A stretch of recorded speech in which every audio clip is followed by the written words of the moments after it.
All right, all right, all right. What's up, everybody? We're back, baby. Happy Wednesday to you all. Hope you've been having a good one. Happy Wednesday to you wherever you may be. So somehow,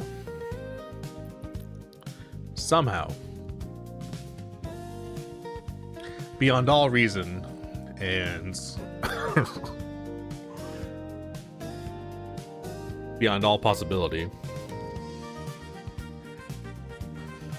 the 2XKO situation has actually gotten worse. The more we learn about this, oh man, every single thing I learn about 2XKO just makes me happier and happier it failed. Just makes me realize how much it deserved to fail, man.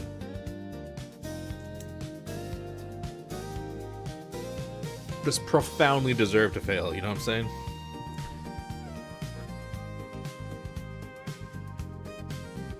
I actually don't even know where to start.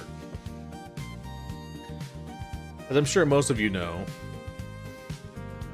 those of you in the FGC following like 2XKO news or whatever, there was a article by one of the guys who worked in the game named Pat the Flip, who wrote like a blog post about his experience working on the game and what happens. And everyone's pretty pissed about it. And I guess it'd be a good place to start there, but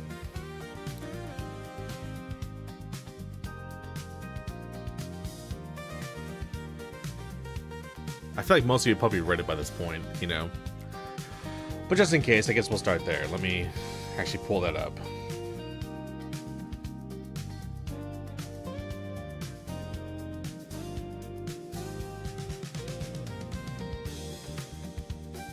So yeah, the guy's name is Patrick Miller. He goes by Pat the Flip. And he wrote a blog post about 5 days ago on his Patreon that says, "Thank you 2XKO." Turn down the music a little bit while I read this. So we'll start here, just to catch up on anybody who hasn't read this article.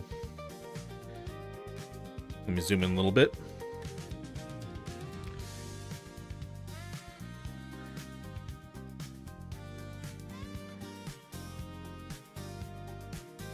So, let's see. I don't know, he's talking about his cat, some cat up here or something like that. Doesn't matter. We're going to the next sentence, paragraph here. Alright, so this guy worked in the game. He wasn't exactly a dev, but he was like he mentioned his title here somewhere. Some type of executive. I don't even know what the fuck this guy did, but we'll read the article and then we'll elaborate on that a bit more. What's up, Big Tree? Alright, so here we go. Let's get into this article.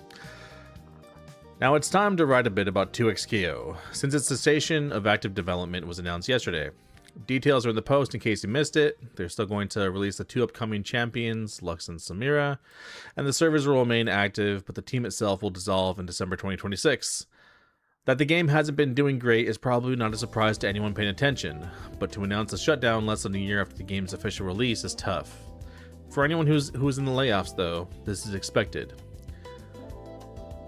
To announce a shutdown less than a year after the game's official release is tough. I want you guys to remember that sentence. Contrary to some of the speculation I've seen out there, laying off half the dev team shortly after release is not typically a thing you plan to do for a live service game, because you need the dev team to keep making the game so people stick around to play it. If you are going to lay off half the team, you probably don't lay off the parts the team specifically focused on nurturing the game as a live service, like the former Live Balance producer currently writing this, unless things are dire. Former Live Balance producer, so I guess that was his title, Live Balance producer. What that means? Good fucking luck. I don't know, your guess is as good as mine. Sounds like a fake made-up role. For starters.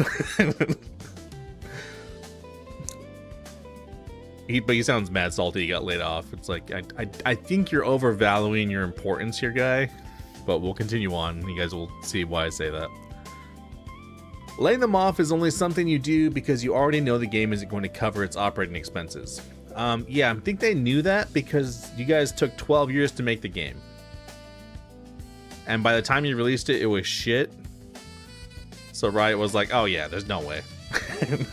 I don't blame Riot for that. Just so we're clear. That's not Riot's fault. It's like, oh yeah, dude, we've been funding this shit for 12 years, and this is what we got? Oh, there's no way. Yeah, we just gotta cut our losses. Hey, W move by Riot, bro. They gave you 12 years, you know? Not Riot's fault. Moving on.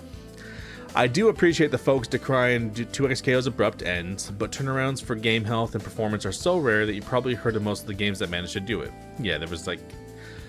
I heard a lot of people talking about that too. Like, oh, why did Riot give up on the game so quick? Like, they had a chance to turn it around. It was like, how would you turn this game around? Explain that to me. What exactly was going to change about this game that was going to make it suddenly great? They were going to get more characters, but was that necessarily going to change the game and turn it around? No. Especially with Tokon out? Like, is that... is that really going to make this game a success? No. What's up, Daniel? Happy Wednesday, bro.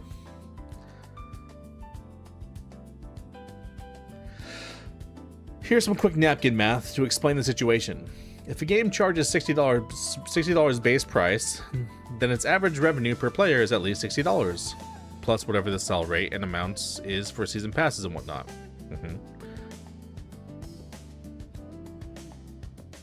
If a game is free to play, then the average revenue per user is much lower. Actual numbers depends on the game's monetization strategy and retention rates. But it's pretty common to see something like 80% of players pay nothing, 10% of players making a single small transaction, and the remaining 10% of players spending enough to sustain operations and make a profit.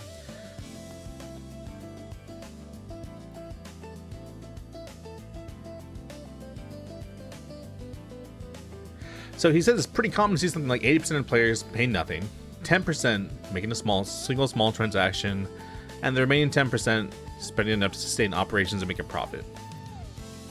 That is not for a fighting game or for what you guys produced. I don't even think it's necessarily that it's a fighting game. I think it is tougher with a fighting game to use this model because your player base isn't just out the gate. Your player base is never going to be as big as something like a Fortnite or some gacha game on mobile or something like that, or Clash of Clans type of game, you know? Those games have a way bigger player base, and the whales can more effectively carry those games, right? But who the hell is going to whale out on 2XKO? What is there to whale out on? Because in Clash of Clans or these gacha games, you can whale out, but it makes you stronger. So you can pay to win in those games, right? So it's like, yeah, you can get cooler stuff faster, you can upgrade faster, you get cooler units, you can level up faster. So there's an advantage to it. So you want to whale out because you want to be one of the top clans, whatever. So yeah, cool. Whale out, pay to win. Go for it. And for everyone who just wants to chill and just play for free, the whales make it free for you guys. Cool. Works out. There's no real incentive to drop a ton of cash into 2XKO because what are you going to get? Maybe a skin or two? Some different animations? What the hell are we going to whale out on? And I think that was actually a big reason this didn't go well for them. Was you guys price your skins at like $30 for like the low ends, right? And then the high ends was like $100. Who in their right mind is spending $100 on skins? You might have a couple people, but that's going to be a very rare purchase. You're a smoking crack cocaine, brother. If you think people are going to be spending $100 in a skin, you're out of your mind. You are so wildly out of touch with your consumer.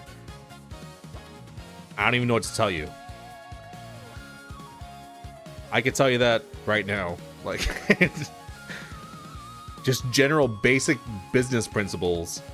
Ain't no way someone's paying that. You're your fucking mind, bro. What's up, Nico? Jamie, Cammy, and Terry Mains.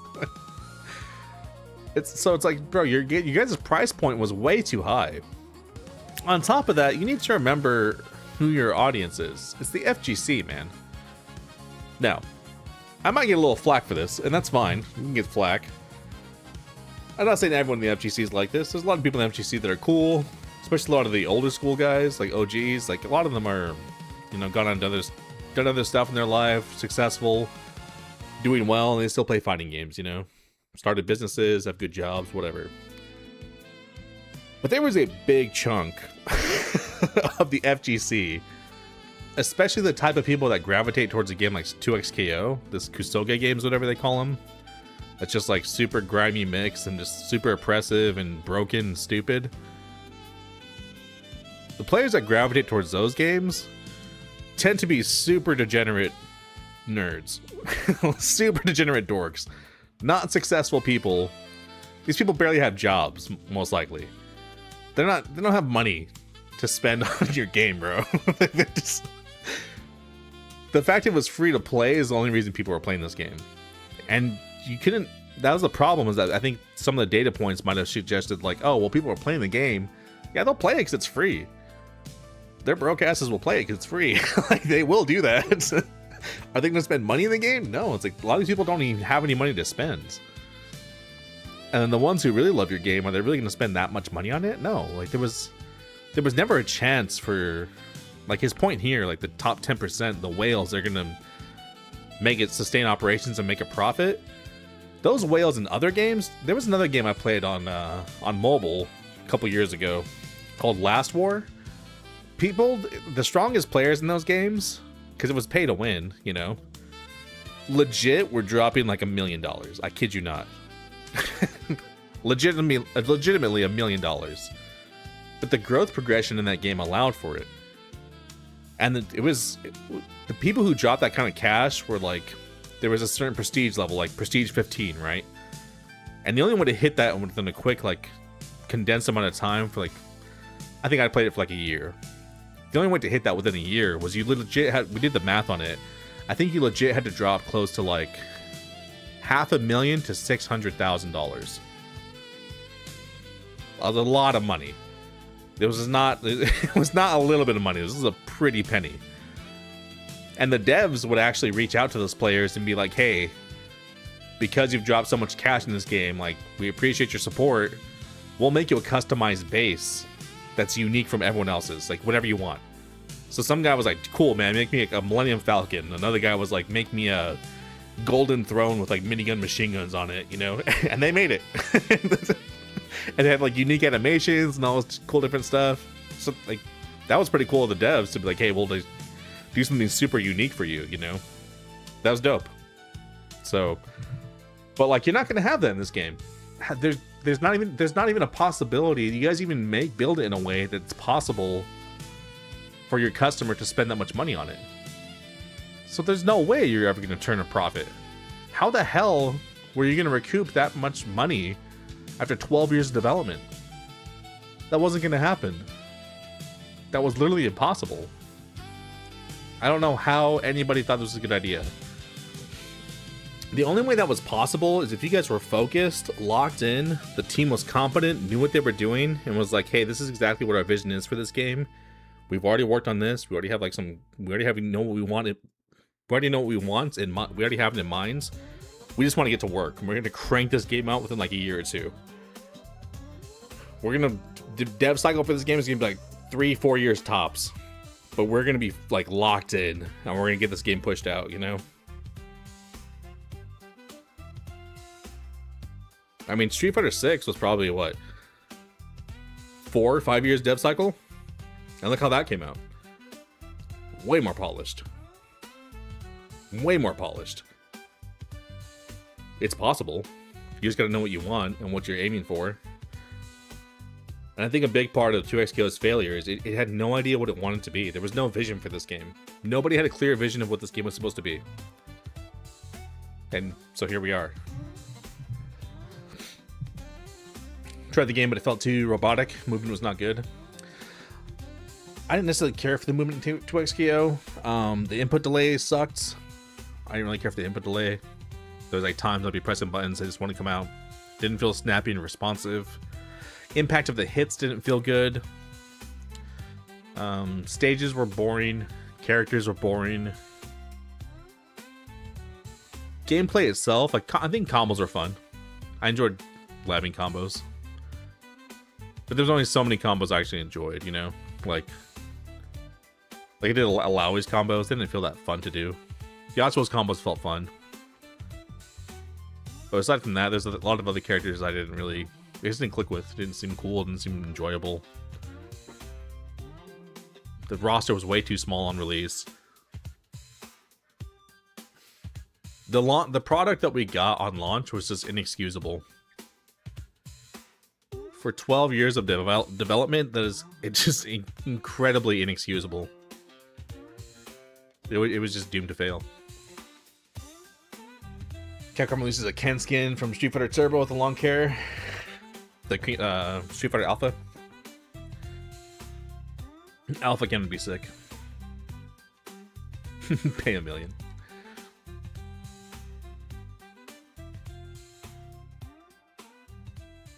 Meanwhile, CD Projekt gives away 3 expansions and a remaster if you have the main game. Then a discount worth like $2. You talking about the Witcher 3 DLC that was announced? In the remaster? Yeah, I mean, that was a huge announcement by Witcher 3. Super smart by them. Genius. That was the biggest announcement yesterday at Gamescom. And I bought Witcher 3 not too long ago. I've been meaning to play that game. And I just haven't really gotten around to it. It hasn't felt like the right time. Like, I really wanted to get into it. And I was like, oh, look at that, dude. Like, perfect. I'm glad I waited.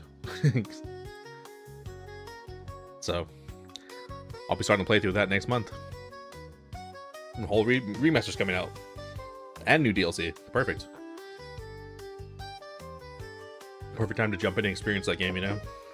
And I like that. That's really smart. These big games you have that were cool, and you maybe had some other ideas in mind, like, I would love to see something like Witcher 3 came out in 2015. Final Fantasy 15 never got to, like, it was rushed, so it didn't get completed. There's a lot of stuff missing in that game. I would love to see Final Fantasy 15 get, like, DLC. That'd be super cool. They announced, like, hey, we're gonna complete the game. We're gonna, like, up-res graphics and complete the whole story and add some cool DLC, you know? And if you had the existing game, you get the update for free. That'd be awesome. Dude, I would absolutely download that DLC. I'll play that. Make these games complete. These games that deserve better treatment. I would love to see that. I want to see more companies going in that direction. But I digress. Let's get back to this article here. The average revenue per user is usually closer to cents or single-digit dollars. For every single user who bought a skin or a battle pass, 8 or 9 others didn't. In order for a free-to-play game to make an equivalent amount of money to a paid game, then it needs to have somewhere around 10 times as many players at least. Which is true, but also you guys didn't... If you guys would have sold skins for like $5 each, and just let me choose which ones I want, because you guys bundle them together of like, oh, you can get like this skin for this character. It's like, well, I only care about the one character, but you bundled it with another character I don't care about. And then you put all this other crap with it of like, you get the special unique KO animation or whatever, or, you know, the moves look different. That's cool, but like, I only want it for the character I want it for. So let me choose that. You can even charge $10 a skin, whatever, I don't care. Charge whatever you want, you know, $7.50. Whatever makes sense. I think like $5, $7.50 would be a sweet spot, you know? $10 feels a little much for some people. Like, the thing is, if you're gonna do it free, and like you're saying here, it matters about your player base, you're not trying to sell a premium product because you can't do that. Charging $100 for a skin is insanity. You're out of your fucking mind. So if you can't charge a lot, you gotta charge a reasonable price, much lower price, but do volume. You gotta sell a lot. You're basically a fast food chain at this point. You're not selling a 5-star dining experience. You're just dishing out cheeseburgers, brother. You're whipping out them dirty burgers, you know? That's what your job is. And you gotta move that shit in mass. You're McDonald's. You're not the French Laundry. You're McDonald's. And understand that. The problem is, you guys in your mind thought you were fucking French Laundry. And fuck no, you were not, brother. Hell no, you were not. You were insanely arrogant to think you were the French Laundry. You guys were not even close to that shit. My God. I'll let you connect the dots for yourself on whether any of those numbers sound reasonable. Sound math for business viability. Again, the math isn't the problem. The math doesn't make sense because of the model of which you guys approached it. You guys approached this the wrong way. And also, if this wasn't viable, I mean, say something. Which isn't elaborate if he does, or if he did or not. Maybe he did. I don't know. Maybe it wasn't his choice.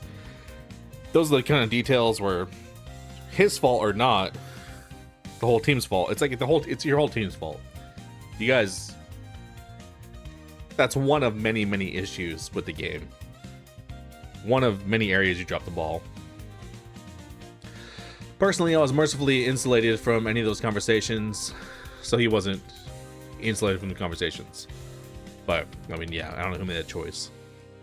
And got to focus on making a game I believed in. Free-to-play does have the potential to do those numbers, and was believed to have a lot more potential to do so in 2016. So while I understand that people will look at stuff like EVO registration numbers and think, well, it seems to be doing fine, that's fine relative to a $60 paid games, which is not fine for a free-to-play game of comparable development expense. Yeah, well, it's not even comparable. You guys spent probably way more in development expense. Even if it was the same,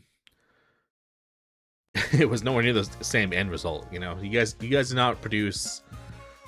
Let's say 2XKO and Street Fighter 6 both cost like $100 to $150 million in development. Are any of you gonna say like Street Fighter 6 and 2XKO were the same level of quality?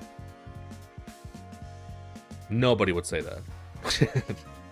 Street Fighter 6 is infinitely more polished and put together. There was single player content, the netcode is immaculate, the game is far more immaculate, there was a bigger roster,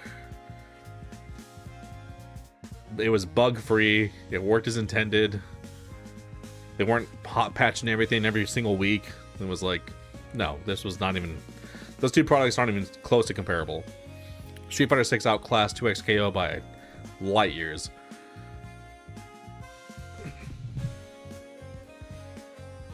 If you felt like things were fine, it was mostly because the dev team did a very good job keeping up appearances while knowing exactly where things were headed. I never thought things were fine. I said, the moment I played the game, I was like, yeah, this is gonna die. There's no way. And then the way I saw they were trying to do their business model of like charging $100 for skins or $30, like, dude, these are priced way too high. You guys need to sell these skins individually, and also they also rotated skins. So it's like, oh, you can buy the skin now, but then it's gonna go away, and we're gonna phase in a new skin. It's like, no, you need to keep that on the market. Like Street Fighter, I can buy whatever skins I want all the time. They're there. The ones that are made for sale, I can buy them whenever I want. 2XKO needed the same thing. You need to have those skins available at all times. And let me buy individually the ones I want. Don't do these stupid package deals. Don't charge $30. It's too high. And even the big reason why, too, is someone will look at $30 and be like, oh, I can't spend $30 on this. Because if you're going to charge $30 for skins, bro, just charge for the game. You know what I'm saying? Avatar is charging $30 for their game. That game's not even finished. Didn't even come out on Xbox. It's buggy as hell. But people are happy. Because it was a low price point. Like, if you're going to charge $30 for skins, bro, just charge for the game. Like, what are you doing? You know? I think 2XKO was just as finished as Avatar. Even looked better, you know? Just charge at that point. But again, like, if you're charging $30 for skins, someone's gonna look at $30 and be like, it's a little steep for me. I'm not gonna buy it. Or I don't like the game enough to spend $30, you know? But $5? I play it. I play it here and there. I play it with friends. Yeah, I'll spend $5, whatever. Hey, that one's pretty cool too. I'll spend $5 on that. Hey, you know, I've been playing this game a little more. I've been coming back to it. Because skins make you enjoy the game more too. When your character looks cooler, you like playing the game more. It feels more fun. Your character looks dope. You know how I know this, especially? I love Marvel 2. Always loved it. Once I started using Palmod to do custom colors for my characters in MVC2, it made the game more fun. Same exact game. Game's never changed. I played it for decades. Always loved it. But using Palmod to make custom colors made the game even more fun. I was like, oh, dude, this is dope. Having like an evil Ryu color, my violent Ken color, makes the game so much more fun. I love it. Having my custom Colossus colors, having my US agent color for Captain America, it's more fun. I love it. It feels sick. It just looks cooler. The game feels cooler. Makes me happy. Makes me a very happy person. So, but people is like, oh, I'll spend 5 here, 5 there. Next thing you know, those people don't even realize it. They probably spent $60.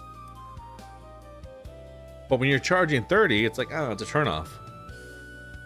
You guys didn't, like, the psychology isn't there. You should have charged $4.99 a skin, bro. And just did volume and just pump those babies out. You guys should be cranking out characters and skins like your life depended on it. You would have been way more money. That would have been your only chance at actually having like a viable business model. But even that, I don't know if it would have been enough to cover all the losses they had. But it would be the best chance they had. But everything about this, again, your business model was wrong, your product sucked, took way too long to develop, all that. It was just a shit show. There were so many things wrong about this. Despite my bitterness about the layoffs, yeah, you sound bitter, bro. I think the fact that 2XKO got to finish out the year with half the team is reasonably generous, all things considered. I think the fact this game wasn't scrapped 6 years ago is generous. I think the fact this game even launched is beyond generous. Beyond generous. I think that's benevolent on Riot's part. I think you should be shut up about your bitterness, and you should be kissing Riot's feet that they even gave you a paycheck for as long as they did. Holy shit. You should be embarrassed to be talking about bitterness. Are you out of your fucking minds? You spent 12 years producing dog shit, and they're gonna be mad? Get a grip. Holy shit. I say this as someone who has no incentive to say anything nice about Riot. You have a huge incentive to say something nice about Riot. They employed you for, again, 12 years, motherfucker. Like, and you gave them this? You scammed Riot. This should be an apology letter is what this should be. You're out of your minds. I have nothing nice to say about Riot. I have nothing nice to say about Riot. They saw that your game that you made was shit, and we're like, dude, this is so bad. We feel bad about it. Our bad for letting this go out to the public. We're gonna refund you. I spent $30 on the skin pack. They're like, here, here's your money back. I have more nice things to say about Riot than I do you and your team. And your game. W Riot. I'll play League just because of that. Never played that game in my life. Never cared to. I'll download it for the first time ever just because of that.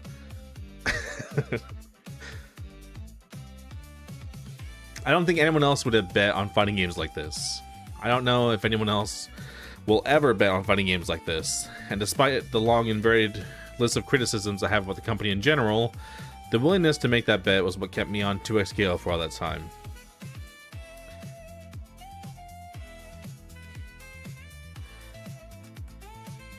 Yeah, I mean, props to Riot too for trying to make a fighting game. I think Riot really messed up by hiring the wrong team. Because clearly these guys just didn't know what they were doing. They were not up to the task. I think if Riot hired some legit developers that actually knew what the fuck they were doing, they could have made a great game. I think they actually would have had a banger game. But they just hired the wrong team. And that's Riot's fault. Riot should have vetted these guys way better. I mean, I don't know how you employ this guy for 12 years. I would have fired this guy within a year. Less. I would have fired this guy so fucking fast. Holy shit. I have no idea how it's like. These fools just got away with highway robbery, you know? Yeah, so that's Riot's fault. Not the product, but hiring the wrong team for sure.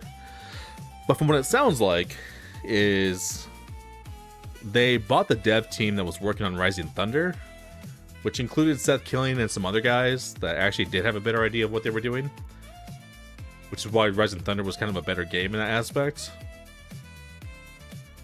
But then once Seth Killian and like some of his other key guys left, the team was just left with like a bunch of people that just know what they were doing. So it sounds like they lost some key figures at some point of development, and once those guys were out, there was no chance of this being good. And Riot should have scrapped the whole project then. I think once Seth Killian and his boys bounced, you should have just ended this for sure.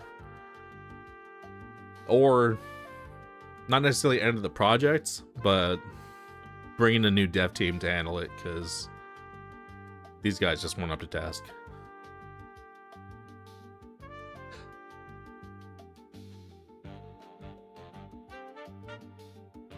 The win is making the bet to a skill for that time. Okay. If you ask me to bet my own money on a free-to-play tag fighter to do 10x the numbers of its paid competitors, I would say no thank you. But if you ask me if I wanted to work on a free-to-play tag fighter funded by someone else making that bet, well, hell yeah, brother. And this is very telling, this whole sentence right here. Hell yeah, brother, sign me up. I wouldn't do it on my own dime, but I'll do it on somebody else's. You're a grifter. Like, you're just a scammer. Like, you know this isn't gonna succeed, but you're still gonna take the bag, you know? What's up, Bryson? So like you have all this bitterness, you're talking about bitterness and like nothing good to say about Riot, but you're still willing to take their money. If you really didn't believe in it, then why'd you take the money? Why'd you take the paycheck? Especially for 12 fucking years, you know? You're just a scumbag at that point. Like,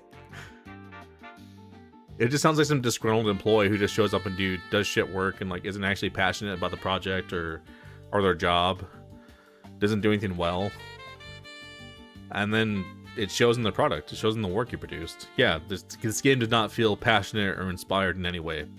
This game feels incredibly dull. When you loaded up 2XKO, did you feel, anyone who played that game, did you feel anything? The game looks like, you boot it up and the UI just looks like, I don't know, it looks like some storefront, you know? You boot up Tokon, it's like, okay, I get it. Like, the whole comic book theme, there's a whole universe they're inviting you into. You know, you boot up Street Fighter 6 and it's like the whole back alley theme, whatever. It's like Street Fighters on the streets, you know? You feel it. It's like, okay, there's a theme going on here. You go to character select, you feel something, you know? That wasn't in 2XKO. You didn't have any of that. It didn't feel like...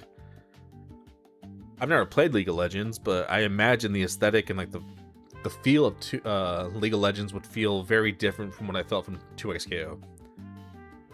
2XKO's music was bland, the UI was bland. There's just no aesthetic, there's no vibes, there's nothing. Whereas if I go to League of Legends, I guarantee it's completely opposite. And you had all that inspiration to work from, and you took none of it. I don't know how none of that transferred to the game, to 2XKO. You had so much inspiration from League to transfer over to 2XKO, and it didn't. I've never touched League. I've never played it. I've never watched it. I've never played it. I don't care about it. But I love fighting games, and I'm always want to try a fighting game. You know, if it looks somewhat interesting to me, I'll give it a shot. I gave 2XKO a shot, and you had a chance to introduce me to the universe of League of Legends. You had a chance to give me some lore and the backstory of who these characters are, what they stand for, what their personality's like, you know. Give me something to connect with, and you gave me none of that. I know nothing about these characters based on 2XKO. 2XKO taught me nothing about these characters. I still know nothing about League of Legends, despite playing 2XKO.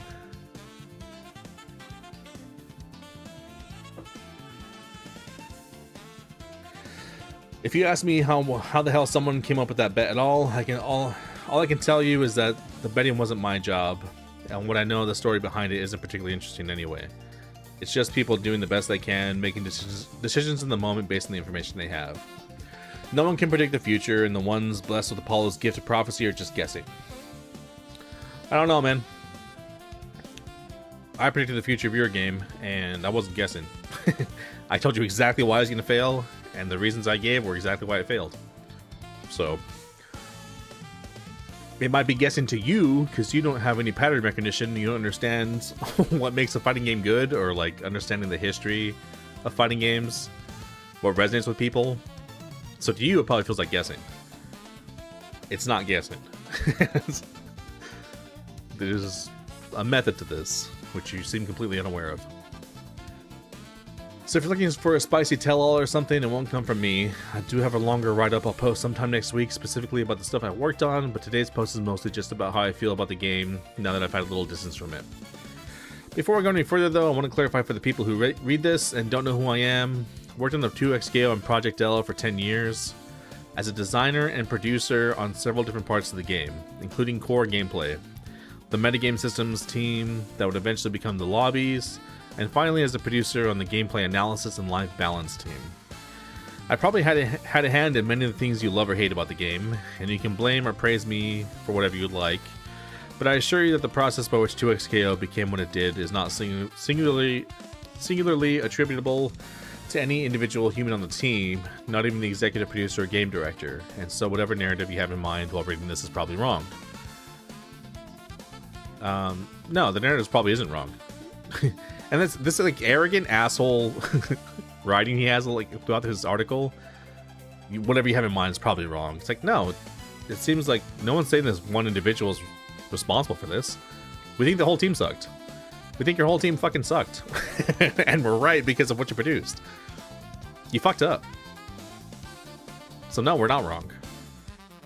Do we know the specifics? No. Do we need to know the specifics? No. It's evident. The proof is in the pudding, man. And then you telling yourself with this article. So yeah, what we assume and what we said from the very beginning is right. We're not wrong. You're wrong. You have this inflated sense of self and like how great your game was when it wasn't. You didn't produce something good, man. Your game fucking flopped and it sucked. And you don't have the guts to look yourself in the mirror and take accountability for your failures. After seeing someone on the 2XKO subreddit deliberately misread a short story of mine that had literally nothing to do with XKO, I figured I'd make this as clear as possible. As a fighting game expert, yeah, remove that from your vocabulary ever. For the rest of your life. Don't ever fucking call yourself a fighting game expert ever again. This again, this like inflated asshole, like arrogant sense of self. As a fighting game expert, bitch, you ain't no expert. If you were an expert, how did this happen? Come on, man. And a member of the dev team from day -180, I was frequently consulted for my thoughts and opinions, but I'm not in any of the leadership roles ultimately accountable for the decisions you love or hate, just someone that the decision makers talk to often while trying to figure out the best route forward. This is not a post-mortem about how 2XKO became what it did and why it didn't work financially. This is about how I felt about my time on the game while working on it and how I feel about it now. I've had a little over 6 months to emotionally prepare for this since the layoffs, and in those 6 months I've gotten to reflect on a lot on how things played out, and whether I would have done anything differently had I known the outcome.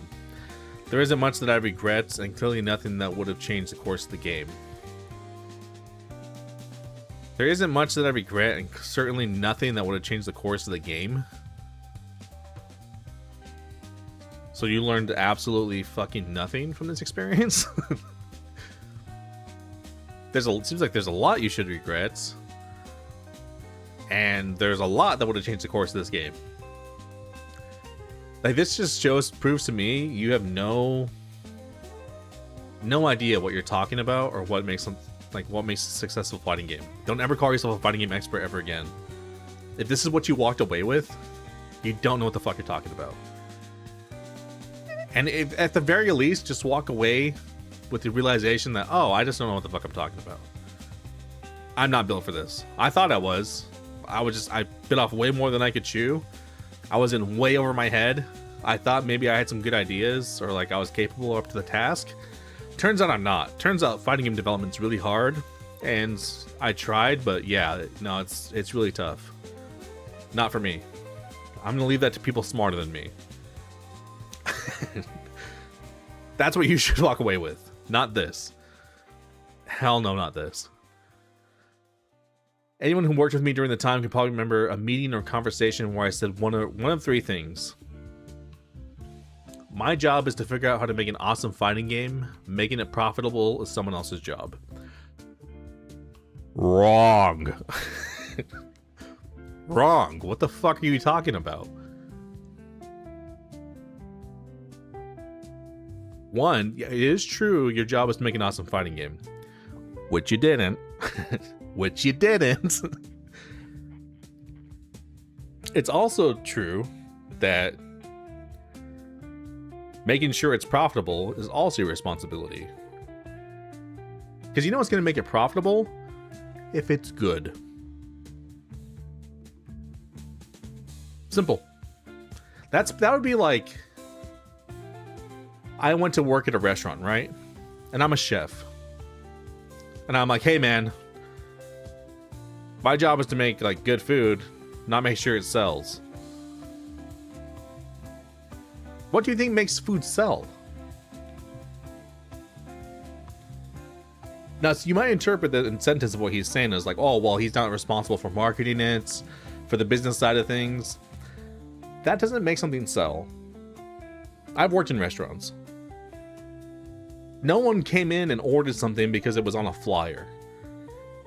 It's like, oh, hey, that's on a flyer. I'm gonna get it. That's what makes it sell. You know what makes it sell? It's good. They come in, they try the food, like, dude, that was really good. I'm gonna come back. And they buy it again. And they buy it again. And you're consistent. And you have the same quality ingredients. And you put in the same love and effort every single time. And you make banger food every single time. That's what brings them back. You can have the best advertising in the world. If I make a dog shit pizza and they try it, they're like, oh, this is horrible. They're not gonna come back. No one's gonna stick around. There's gonna be no longevity to the business. That business is gonna shut down. Everything else is just frills. All the marketing and stuff like that, that stuff's important to an extent, but it's not the meat, that's not the bones of what you're doing. All that stuff is like the 80-20 principle, the Pareto principle. The thing that gets you 80% of the results is the quality of the product. The other stuff is the 20%. It's important, but it's only going to get you the 20%. If you're focusing, oh, dude, I gotta get the marketing right. I gotta get the flyers right. It's like, oh, I gotta make sure the letters on the flyer are correct and have a really good photo. That doesn't mean anything if your product sucks. It doesn't mean anything. You're gonna advertise some shit product. People are gonna come try it. Like, oh, this is dog water. I don't want this. I'll never buy this again. Some people might be just like, give me a refund. This is terrible. Who cares about the marketing? Who cares about the business side of things? And if you just have the tiniest understanding of how the real world works, then you would never write this sentence. This is a bullshit sentence. This is such a bullshit cop-out. Insane that someone would ever write this or say this. What this should say is, my job is to figure out how to make an awesome fighting game so that it is profitable. Because if I don't make an awesome fighting game, there's no chance it can be profitable. This is what that should say.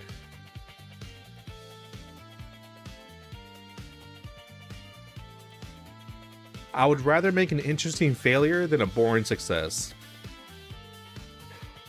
Oh my god, holy shit. This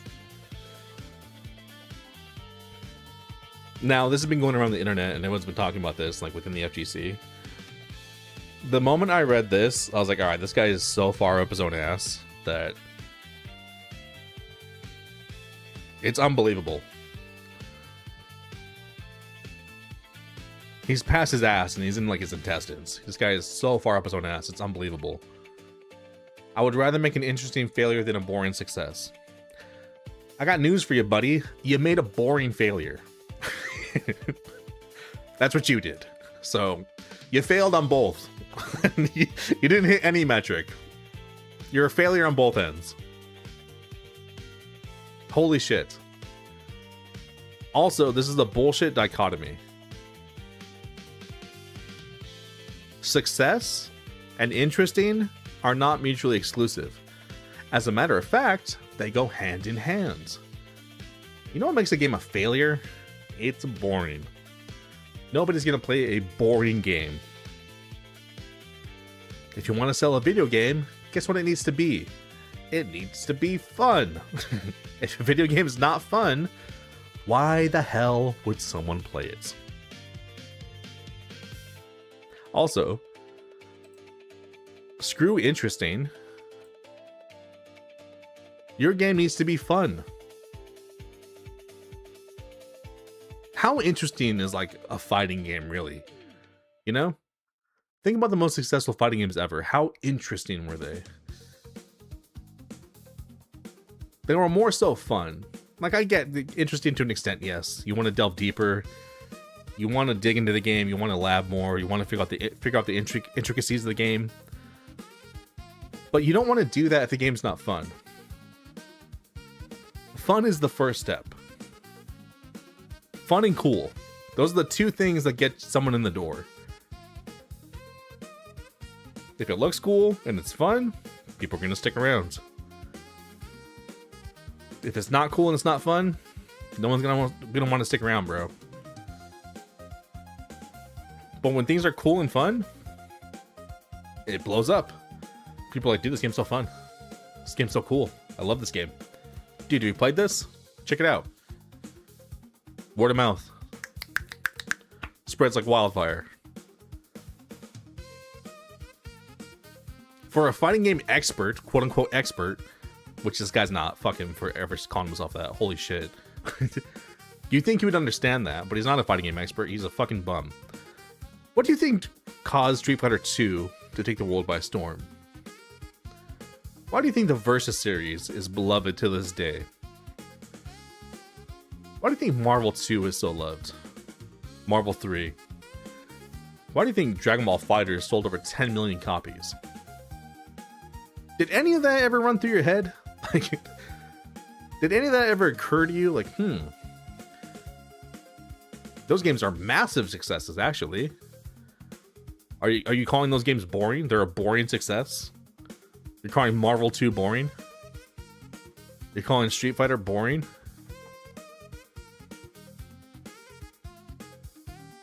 You're calling Dragon Ball FighterZ boring?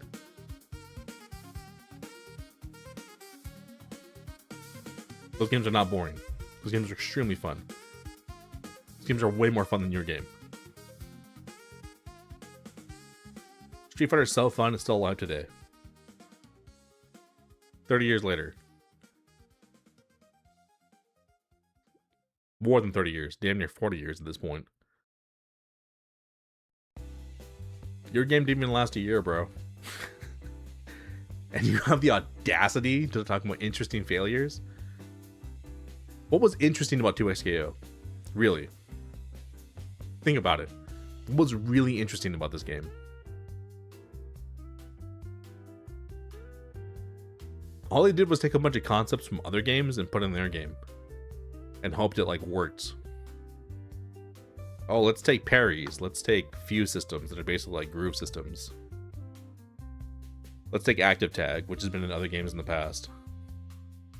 Not even really a brand new thing.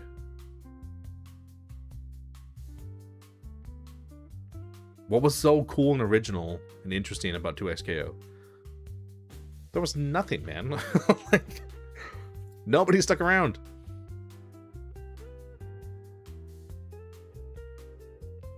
There was a very small percentage of players that really stuck around for this game. There wasn't many. So what the hell are you talking about, interesting failure? You did neither. At least a boring success would have kept you in a job. At the very least.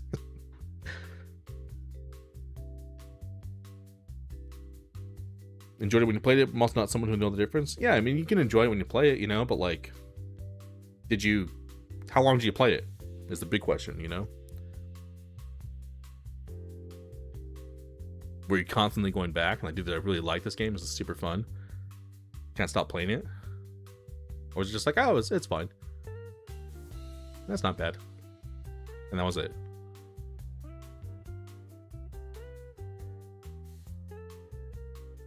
Maybe a week or so at most. Yeah. So, like, how great was the game? And same for me. I played like maybe a week. I was like, yeah, great. I'm good. I don't need to play this game ever again. And I deleted it, and I haven't touched it since.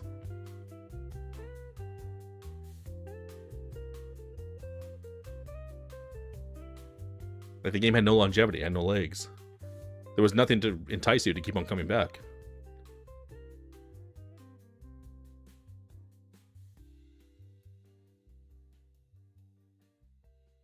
Had potential but never really drew you back. So I see your point. Yeah, exactly. There was ways it could have been better. There was ways that could have been more fun and brought you back, but it wasn't there. And a good game, it's like it sucks you in, you know? You're like, dude, it's crack. Like, man, this is fun. You just keep on playing it. I want to play more of it. I want to get better at it. You know, I want to keep on investing into it. A game doesn't entice you to invest your time into it. It's failed, you know? If I'm talking from like, if like, for example, I'm talking for a game for 2XKO that's trying to reach the masses too, you know? Like, if you're trying to reach that level of success, you better be a damn fun game that people want to play. Because that's what's going to bring the most people in. You better be cool and it better be fun. And you better have stuff for them to do, you know? Now, if you're like a more of a niche fighting game like Avatar never advertised itself as like this second coming to Jesus, and it's gonna be the savior of the FGC. It's gonna be so great. It's gonna be so cool and give you the most freedom ever. It's gonna be the best game you've ever played. Like, 2XKO talked a lot of that trash that they did not back up. But Avatar Legends just like, oh yeah, guys, we're just making a cool little indie fighting game. We want to have fun, and we're using the Avatar IP. We're gonna have some cool references to the show, and it's $30. We're not charging you full price. We're a smaller team, you know, we're just having fun. Come try our game. And everyone's loving it. Everyone who likes it, who's interested, is like, oh, it's a lot of fun. That's the biggest thing everyone mentions about that game. It's fun. They're like, dude, it's buggy, it's jank, it looks like a Flash game, and I'm loving it. $30. Hey, I keep on coming back. I really like it. Cool. Fantastic. But Avatar knows its market and knows what it's going for, you know? It's not trying to compete with Street Fighter. It's like, no, we want to have our own little pocket of the FGC, and we just want to be a fun game, and that's it. A game where people can come in and just vibe, you know? Cool. Be that.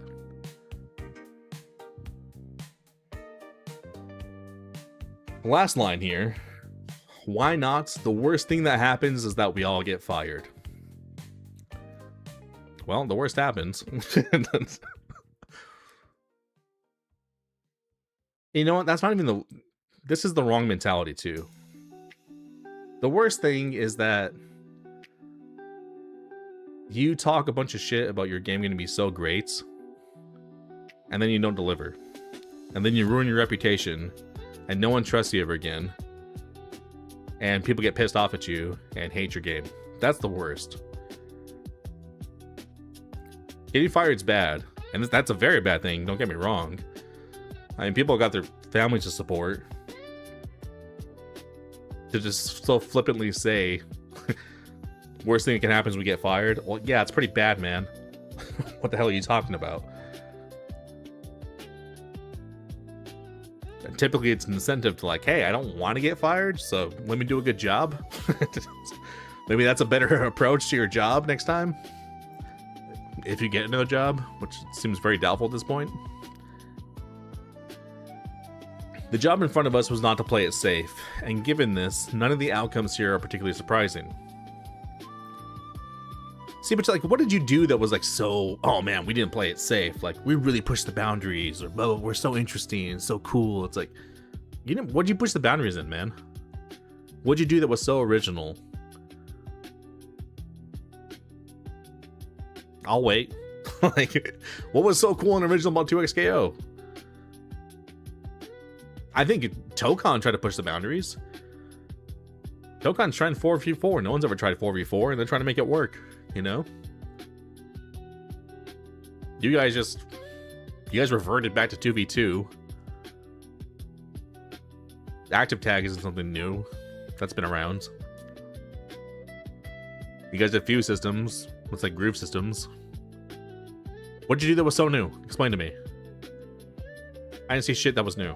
You guys didn't push anything. You guys didn't push any boundaries or revolutionize the FGC or fighting games.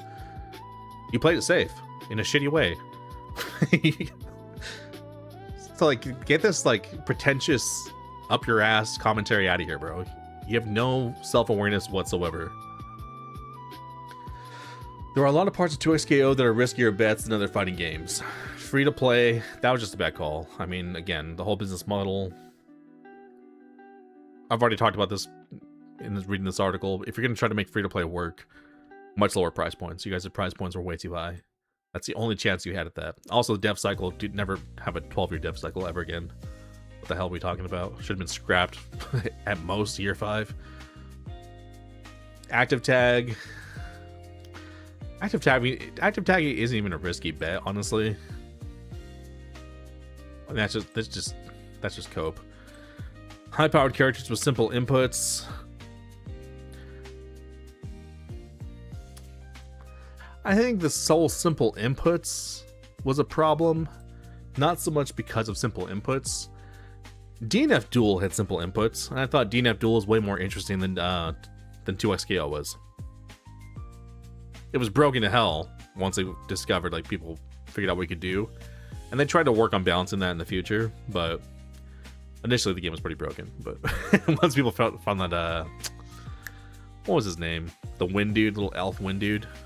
Once people, like, found his stupid combo and stuff, which is kind of dumb. But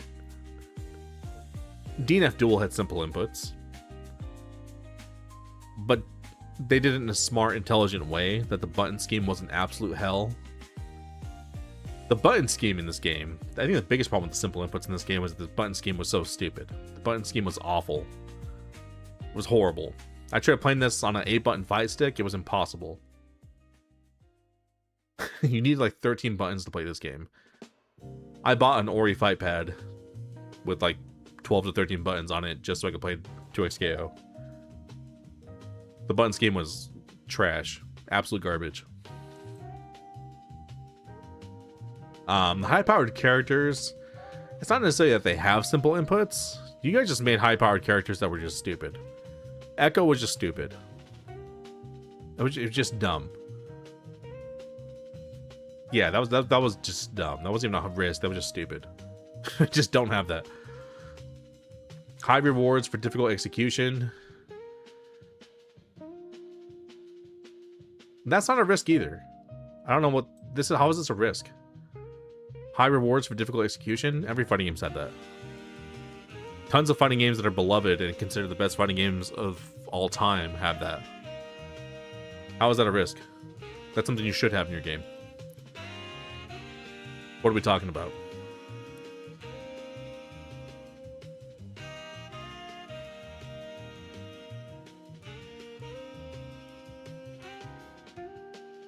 The list goes on. Each of those decisions was made in service of delivering the best game we can make, a game that provides the kind of experience that brought us into fighting games and kept us here for the rest of our lives. A game worthy of the opportunity we've been given. Yeah, you didn't do that. There's no doubt in my mind that we could have made a sustainable business out of a less ambitious project, but to me, making a boring fighting game success would have been far more disappointing than making a failure we were proud of. I don't know, you're proud of this? You're gonna look me dead in the eye and say you're proud of this game? You should feel embarrassed. Like, 12 years for this, man? Yeah, no, you need some more shame. And self-awareness, brother. I'm sorry.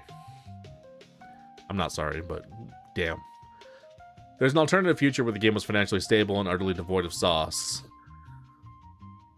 Again, like, this is such a cope. It's just like, oh yeah, well the game could have been successful if it wasn't so cool, you know? Oh, it would have made money if it wasn't so awesome, you know? The game just suffered because it was so great, because I'm such a genius. It's like, you go fuck yourself. What are you talking about? The game failed because it fucking sucked.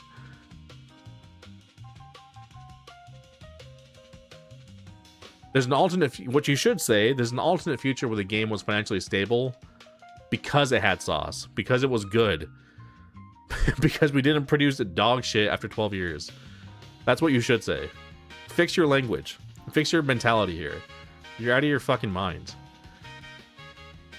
A future I imagined countless times where while we iterated and tested every single character and system in there. And that outcome is far more depressing to me than this one. Yeah, you're just acting like those were the only two options. It was either we just make this super cool fighting game, again, not, or we just have a successful game, but it's super boring. There's been plenty of successful games way better than yours. Way more interesting and way cooler. Why don't you emulate those games? Why don't you take some inspiration from them? They're way better than your game. They're way cooler, way more interesting. Why don't you learn from that?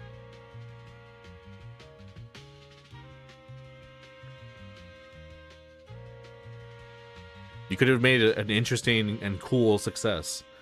Didn't have to be a boring success. And the fact that you think in these binary terms and like binary worldview just means how dumb you are. Just, you lack vision. You lack creativity. You could never hold a candle to the geniuses that made like these beloved games that are still alive today. Never in your life. You're not capable of it. You don't even have the right mindset. You would need like a miracle from God to change your mindset and like correct your worldview in order to ever make something worthy of competing with like the all-time great fighting games. Because you don't understand. You don't understand the philosophy. Your philosophy's all fucked. Which is why your game's fucked.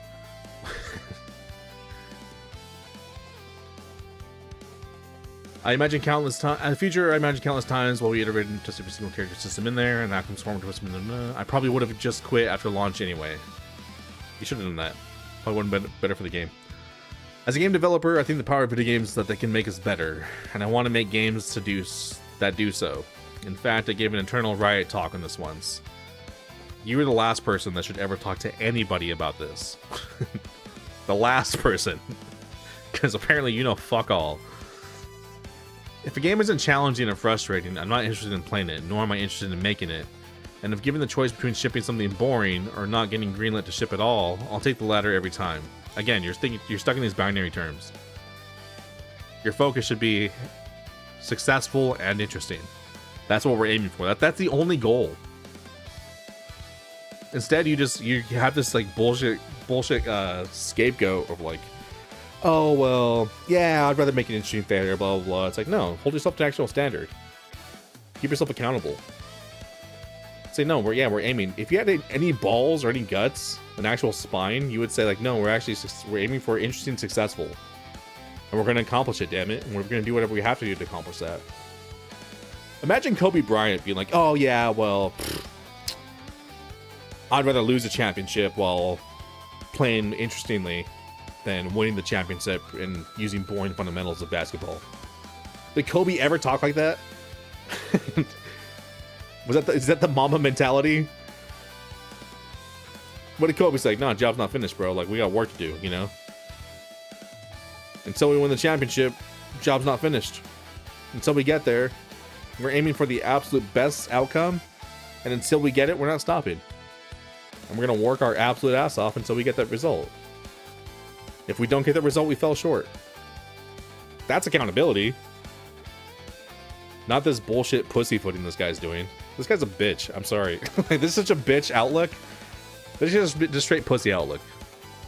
You've never aimed for anything in your life.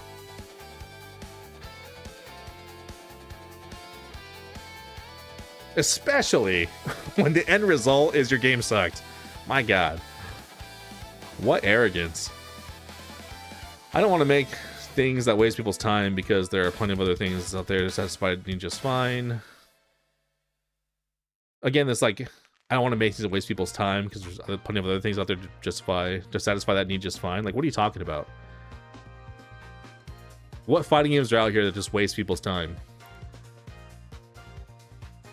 There are many fighting games out there right now much better than yours. Please elaborate for me. These games you're talking about. It's like, bro, your game sucked. Your game was the product that wastes people's time and money. Thank God to Riot that people didn't get scammed by your game. People invested in your shit game thinking it was gonna survive and it didn't because it's shit. Thank God Riot refunded them. Otherwise, people legit would have got scammed, bro. Just like you scammed Riot. Unbelievable. It's not everyone's decision, of course, which is why I made it my job to figure out how to make the cracked fighting game and not my job to figure out how to get it to pay for itself. These are the same thing. One, you didn't make the cracked fighting game. If you would have made the cracked fighting game, it would have been successful. It would have paid for itself. You didn't make the cracked fighting game. You failed. And yes, it is your job to make sure it pays for itself. How do you do that? By making a cracked fighting game. You didn't do that. So you failed. That's your responsibility, jackass. This guy should have been fired. Like, I don't even know how this guy got a job. Who the hell hired this guy and why?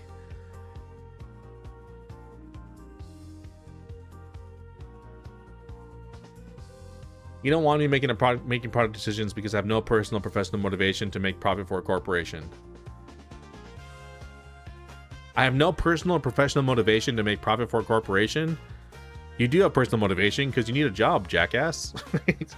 Who's writing your paycheck? What the fuck are you talking about? What kind of bullshit communist sentence was that?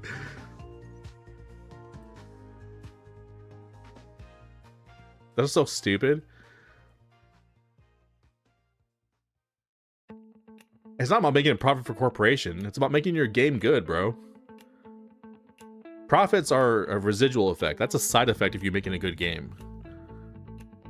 Make a good game, you fuck. That's your job.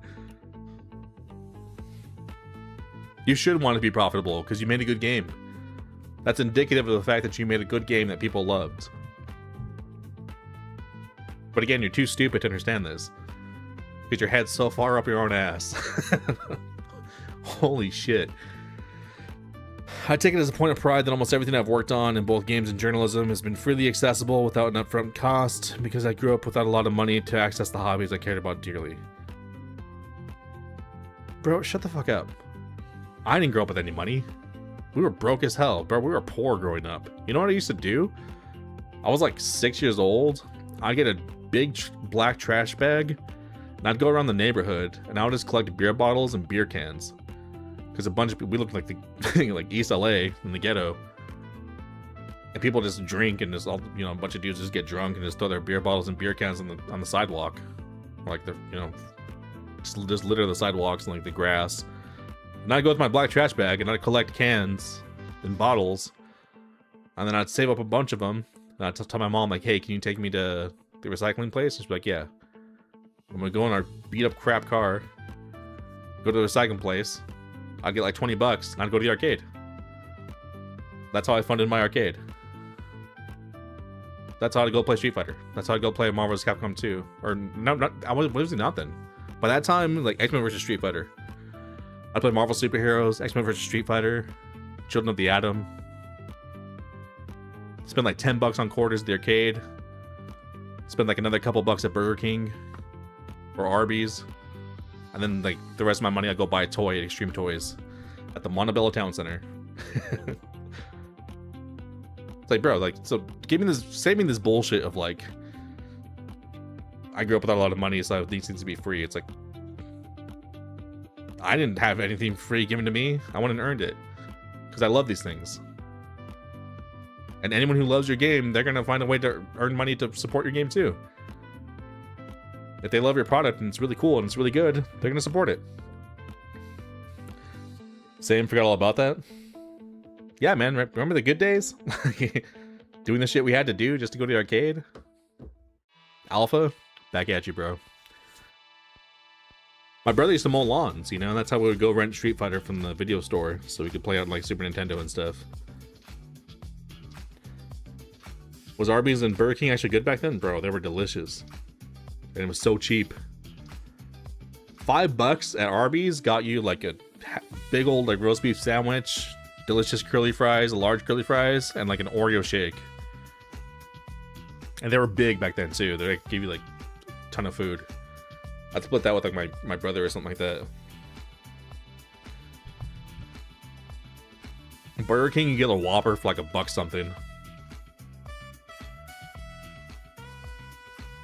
Burger King actually used to be really good back then. I used to love Burger King.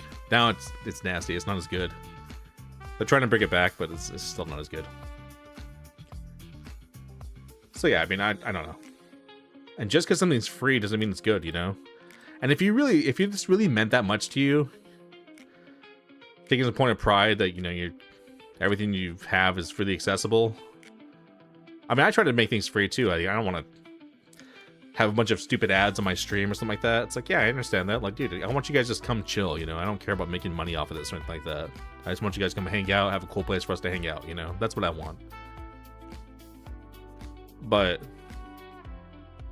I don't use that as an excuse to have a subpar stream or a subpar experience or a subpar anything, you know? I have a business. I get people discounts all the time when they need it, and like they're genuinely asking for it. Like, yeah, dude, I'll work with you. Whatever you can do, you know? We'll figure this out. And I still give them a great product every single time. I work just as hard on their products as someone who pays full price. Some people even pay extra for expedites, you know? I do the same work for everybody. Because I care about my work, because I have integrity. And that's just what I'm reading from this guy's article. Is like, dude, you have such a lack of integrity, it's insane. You see lemur meat in those Burger King burgers, but I like the fries. But, dude, I've always said, I think Burger King has the best fries. They're not as good as they used to be, but they're still pretty good. But back in the day, dude, Burger King had banger fries.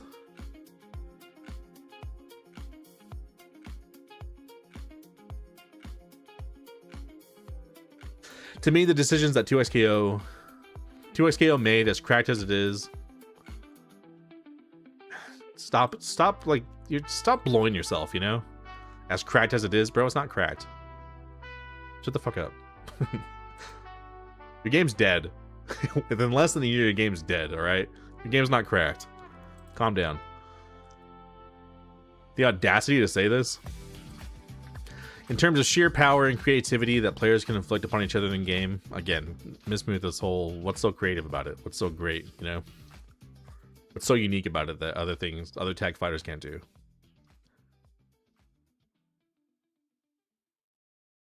Was an expression of hope, a belief in the parts of the fighting game experience that I think are what make the genre worth continuing forever. What I love most about fighting games is the way they can push people to exceed their perceived limitations solely because they want to press buttons good, and the profound impact that these games can have on people's lives is why I've been here for decades and have no intention of leaving. Personally, I love seeing the players continue to rise to the challenges they present to each other. It's what gives the genre meaning to me. And the fact that we managed to ship a game that I felt was worth the fighting game community's time, as someone who notably has not had a high opinion of almost every fighting game from the last 10 years, is the most valuable professional accomplishment I could have hoped to achieve in this game, far more than anything to do with its popularity, longevity, or financial success. You think you managed to ship a game that was worth the fighting game community's time,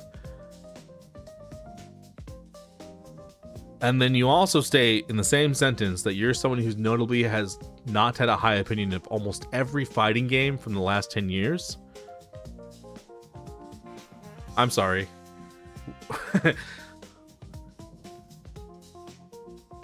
You think like Dragon Ball FighterZ sucks compared to 2XKO? Is that what you're trying to tell me? Dragon Ball FighterZ came out within the last 10 years. Is that what you're saying to me? With a straight face?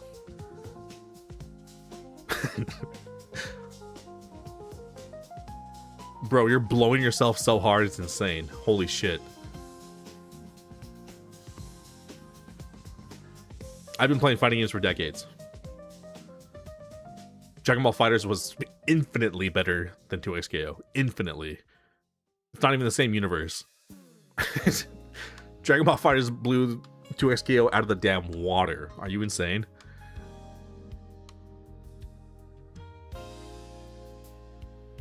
The most valuable professional accomplishment I could have hoped to achieve in the game. Releasing an ass product is the most valuable professional accomplishment you've hoped to achieve. You need better standards, bro. And the fact you don't have standards is exactly very telling as to what happened with this game. So if you want to know why 2XKO ended up the way it did as a fighting game, because you fucked it up. That's why. Take some responsibility, bro. Like, the lack of self-awareness and accountability is just off the charts. Just off the charts. The honest answer from my perspective is that we were given the time and space to figure out how to make the really cool fighting game we wanted to make. You did not make a really cool fighting game. Stop saying that. Like, stop saying it. You're wrong. The market does not agree with you. But this is the kind of person who's like, everyone plays their game, it's like, oh, it's not that great. And people stop playing it. Because it's not great. But this guy is so arrogant, where he's just like, well, you guys are just like peasants. You just don't understand. Because I'm so high-minded, and I'm so intellectual and deep that, like, you know, I understand what really makes this game great, which you guys could never understand. This guy looks down on his audience is the problem. This guy looks down on the people playing his game. This guy looks down on the people he was supposed to be making this game for. He thinks he's better than them, and he's not. At anything. Again, you're just so far up your own ass that you just can't even begin to see your faults and your failures and where this thing went wrong. You should never be hired to work in a fighting game again. Ever, ever, ever, ever. You are wildly unqualified.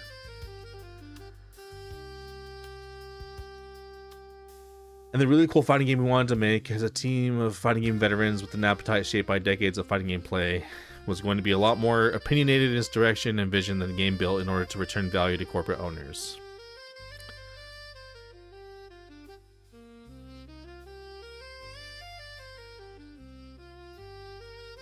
Your fighting game is going to be a lot more opinionated in its direction and vision. There was no vision for the game. You guys couldn't figure out what the fuck the vision was for the game. It's so discombobulated and the game makes no fucking sense. Like, you guys have like single player options in the game. It's 2v2. You gotta choose if you want freestyle tag. You gotta choose if you want DLC, like DHCs. Like, what the fuck are we talking about? That was your vision for this game? That's a shit vision. Like, what are we doing? You guys didn't commit to like one or the other. You should have committed to being a tag game, and you didn't. I don't know what the fuck you guys were doing.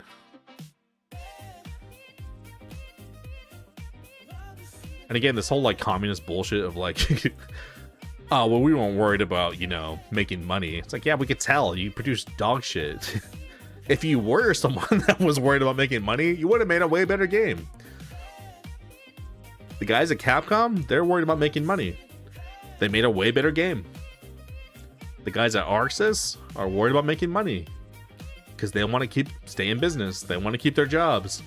So you know what they did? They made a way better game than you've made. They made many way better games than you've made. Your whole vision and whole outlook on everything is just fucked. You're not capable of good work. You could never produce anything cool. This is the wrong person to have work on your project. I don't know how Riot didn't vet this guy properly. I guess Riot's just hiring anybody these days. Maybe not anymore, but for the last 12 years they were. Hopefully Riot learned that lesson, and they're no longer just going to Skid Row and, you know, giving people jobs. Maybe next time hire actual qualified professionals. Challenging games can be popular. See League of Legends, Valorant, Marvel vs. Capcom, etc. Yeah, challenging games... It's not that challenging games can be popular. I would even argue that challenging games are what's popular. Nobody plays a game because it's easy. Think of any competitive game out there. Like the most popular games, League of Legends, Counter-Strike, chess. Valorant, you know, Marvel vs. Capcom 2, Marvel 3. Think of these difficult games. Third Strike. Shoot, even Street Fighter 6 is difficult. Street Fighter 6 is very difficult. It's a tough game. to be good at it, to be like the top player, that's really fucking hard in that game. It's very fucking hard. Street Fighter 4. Those are like some of the most popular games in those genres. Apex Legends, you know? To be Apex Predator, like legit in that game, it's hard. It's very hard. So, it's not that challenging games can be popular. Challenging games are popular. Your game should be challenging. No one plays easy games.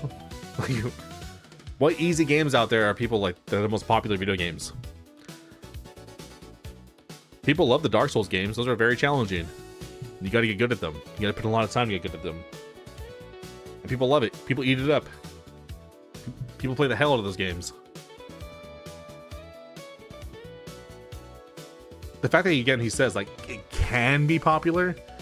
No, they are popular. Again, this guy doesn't understand anything. You could hire me right now. I guarantee you I'd do a way better job than this guy, whatever he did. Way better job. Way better job. Riot, just hire me. Have me do what this guy did. I am 1000% confident I would smoke him. 1000% confident. I have a much better understanding of these things than this guy does. So let's figure out how to make a challenging game with some hooks, like duos and free-to-play. Duos wasn't even a hook. Duos was something that's like, oh, that's cool, that's neat. Some people liked it, but like, were people constantly playing duos? Like, hey, dude, this is really cool. Dude, I want to play duos all the time. Like, no. Some people did it. It's fine, but like, is that even a hook? No. It's not what hooks people in. It's just, if that, you know what that is? That's a gimmick. That didn't meaningfully move the needle at all. No one was like, dude, you can play duos? Oh, man. Sold. I'm playing this game forever now. It's never happened. What the fuck?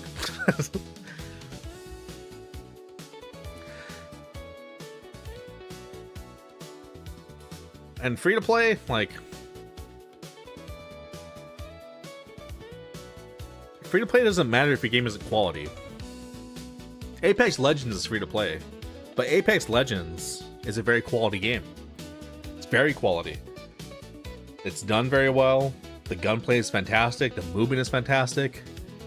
The movement in Apex feels amazing. For a shooter, phenomenal. The gunplay, amazing. I really like Apex Legends. It's one of the most fun shooters I've played in a long time. I haven't played it much recently, but I really loved it when I was playing it. Apex was great. It's a really good product. Felt great to play. Your game did not do that. So the hook doesn't work. Screw the hook. And Apex, again, being an Apex Predator in Apex, very hard. It's not easy. It's very challenging. And that's what keeps people going. People love it. People queue up, and they keep on playing, keep on playing, keep on playing. I played the absolute dog shit out of Apex. I played a ton of it on PS4. I played a lot on Steam, too. It's great. It's a fun game. Kept me coming back. I spent money on it. Because it was fun, and I want cool skins. But your product sucked. So free-to-play would never work. So let's figure out how to make a challenging game with some hooks that might be able to break through and offer something new to people who are on the fence. What did your game offer that was new? I'll wait. And well, if we're going to have a reasonable shot at breaking into a market dominated by the veterans who invented the genre, we were going to need to try something different anyway. I don't think Playing It Safe ever would have yielded a game that would hit the numbers needed to justify the investment anyway.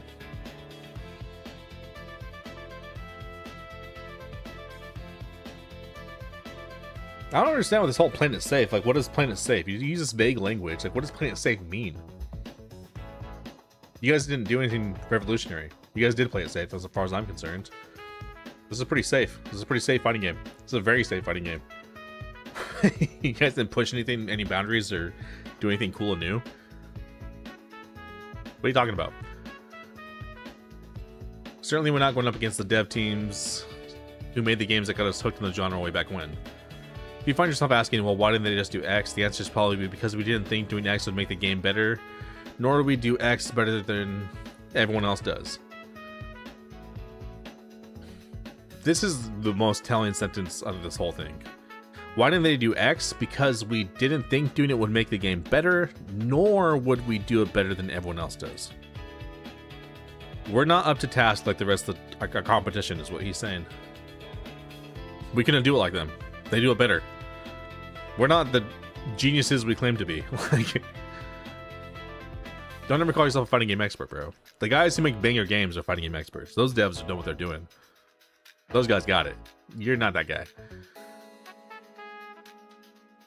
And this whole, I didn't think doing X would make the game better.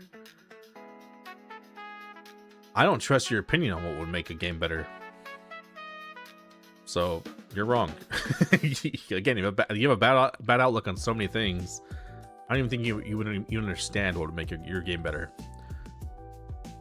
If 2XKO was just another Strive or Tekken or Granblue or Street Fighter with lead characters, would not really be contributing anything new or worthwhile to the genre. Nor would we be building anything that had a reasonable shot at hitting the top spot. Yeah, we're not asking for you to make those games.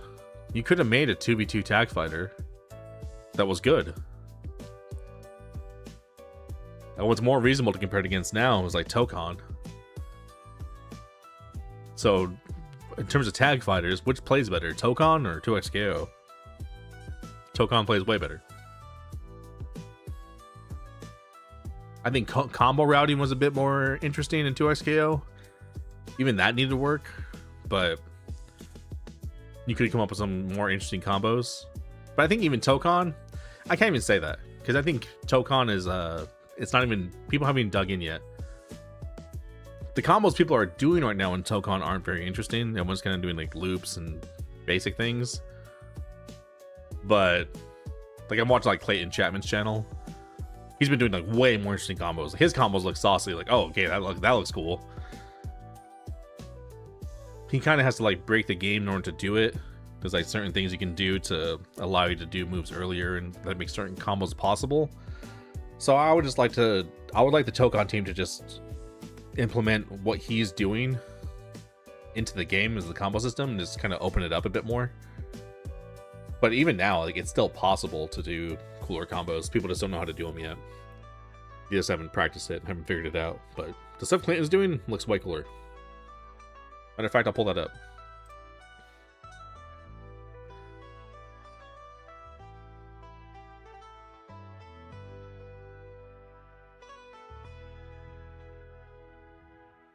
Let me pull up some of his combo videos.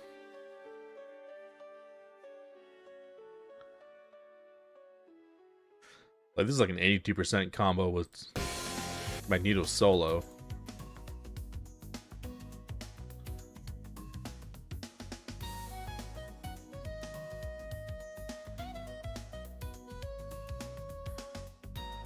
He's not just doing a bunch of loops like everyone else, you know, his stuff looks pretty interesting.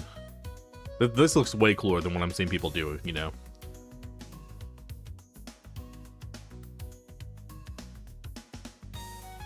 That's no assist too. So if you threw in an assist, like you probably like a TOD somebody, you know. But that looks way cooler. Stuff like that, like.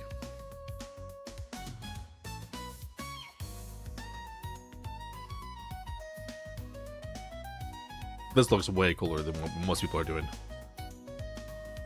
So I can't even say like 2XKO combos were even more interesting than Tokons, because Tokon just hasn't been opened up yet. People still like are just doing day one combos basically. Tech is still being discovered.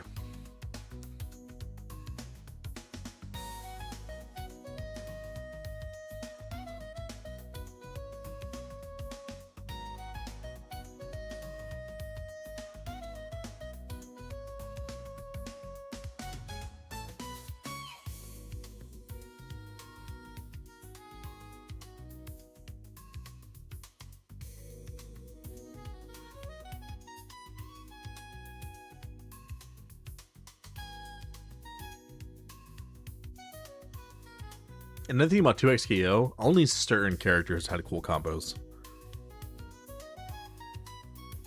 Some characters' combos were just whack. They weren't even that cool or interesting.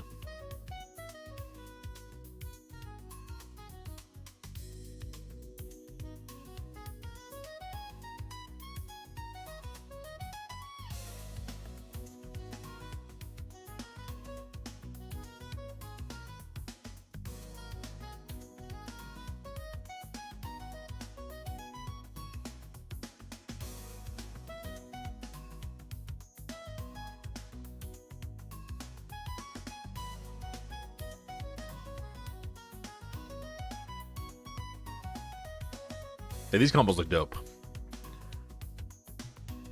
These combos make me actually want to pick up the game and like lab, you know. Game itself is booty cheeks right now, but it doesn't make me want to lab.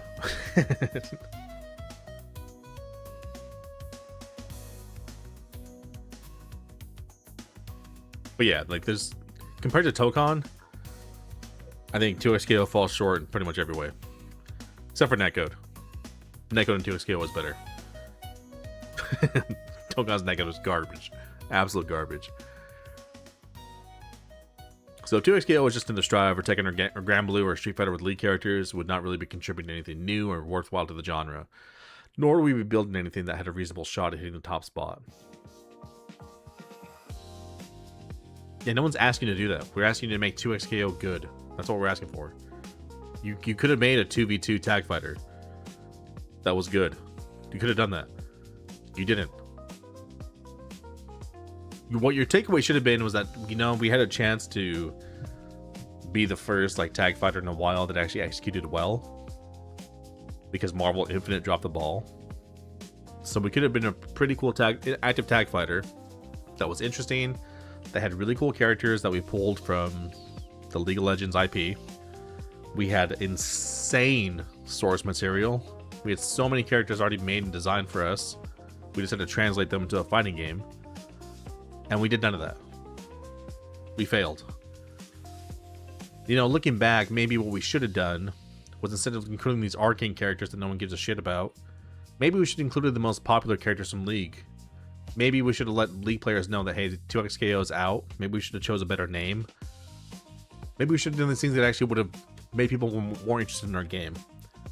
You don't hear any of that. There's no reflection of any of that. It's like, yeah, you know what? Looking back, I can see where we failed. I can see where we went wrong. This article has none of that. It's just this guy blowing smoke up his own ass. This guy's such a fucking loser. Holy shit. I'm really glad this guy's game failed, and I hope nobody ever hires him again. That's my genuine hope. This guy's dog shit. What he does. Or what he did. Hope he never does it again. The team was never there to aim for second place, and the creative latitude and appetite for risk that came with those lofty goals was what made the job worthwhile. Yeah, you guys, he's like, we never aim for second place, yet at the same time, you say, like, I'm fine with the game failing. How in the hell do you aim for first place, but the game's a failure? Like, what do you think first place is? Like, oh yeah, dude, we're getting a super cool game, but no one's gonna play it, and it's gonna fucking die. No one's gonna give a shit about it. But it's gonna be the coolest game ever made. What game is that? Like, explain to me what game out there exists that's the coolest game ever made, but no one's ever played it. What? What the fuck are you talking about? Like, you're an idiot. What the fuck? What kind of stupid shit a sentence was that? You're a moron. I was primarily there to learn how to make a cracked fighting game part. I was primarily there to learn how to make a cracked fighting game part, and treated my 10 years there as the equivalent of a PhD program in fighting game development, where the game itself was less important to me than the knowledge I unlocked from the work. Where the game itself... Okay, see, like, that's what you're saying. Like, we weren't aiming for second place. But then here, it's like, oh, well, the game didn't really matter to me. I was just there for the experience. I was just there to learn how to do this. Because clearly I didn't know beforehand, and I was wildly unqualified for this job. I somehow snaked my way in, and then just fucking managed to stay under the radar for 12 years and get a paycheck. Because I didn't know dog shit about how to actually make this happen.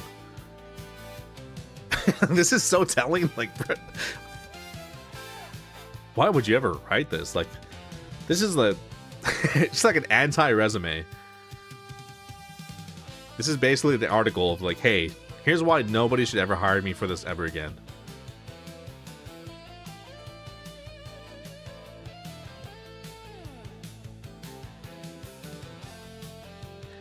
Most dissertations take years of effort only to live in the library. At least this one is playable. We'll see how long that is. That's true.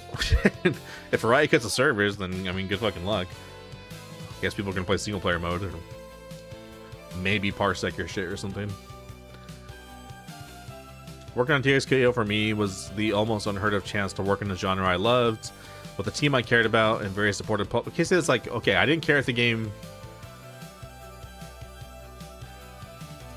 Well, the game itself was less important to me than the knowledge I got unlocked from the work. So I don't care about the game, I care more about getting the knowledge. But then all of a sudden, I get to work on a genre I loved, a team I cared about, and very supportive publisher and IP. So you do care? Like, what are you saying, man? It's like, oh yeah, I'm just like this super great guy. Oh, I just really love this. It's like, no, you didn't. You were just self-interested. All your article talks about is how you're just self-interested. It's all about you. You're just a narcissistic piece of shit. That's all you keep on saying in your article. But you're too stupid and dense and short-sighted to understand that.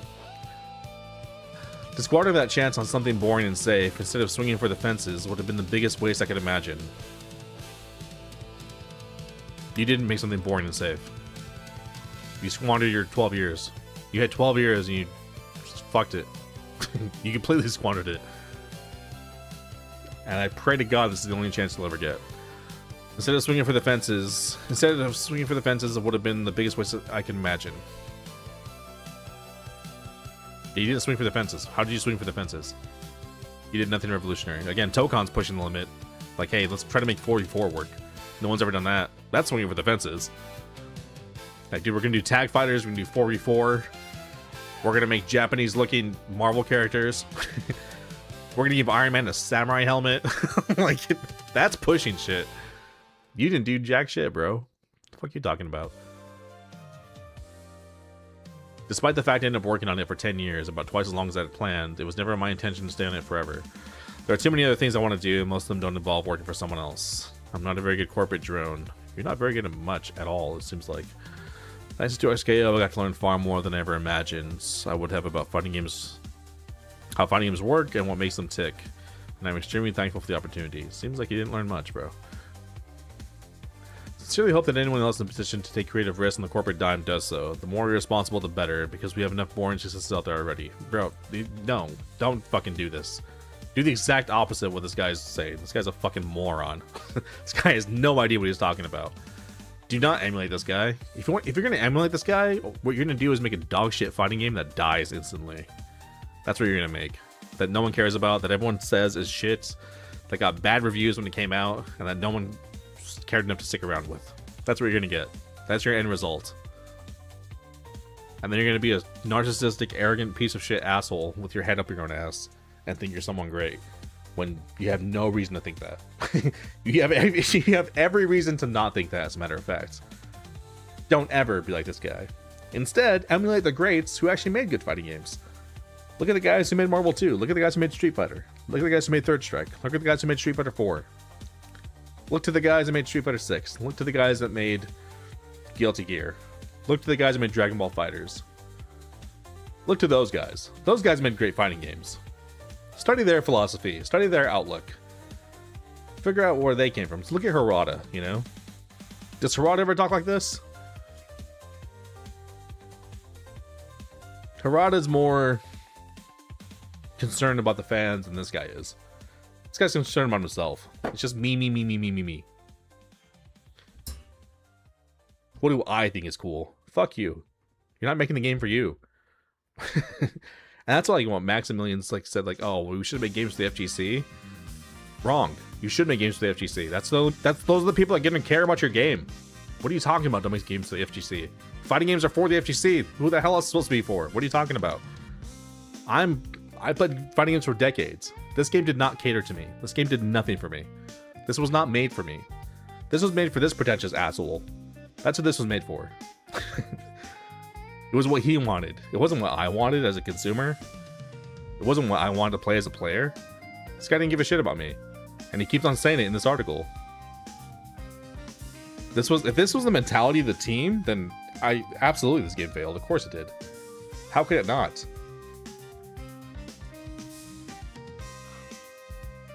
If by some chance you get to take a shot like this, take the shot, tell me about it later. If it works out, buy me a beer. If it doesn't, I'll get the first round. Especially in the contemporary game development industry where successful dev teams are getting laid off anyway. You might as well just go for it. And with a sufficiently large game, it's basically impossible to predict which combination of decisions will lead to game success or failure anyway. This is like just telling on yourself right here. It's basically impossible to predict which combination of decisions will lead to a game's success or failure anyway. Wrong. This just says I don't know shit about fuck. So I was just throwing darts in the dark and just hoping something would hit, you know? I was just throwing darts blindfolded and just hoping it worked out.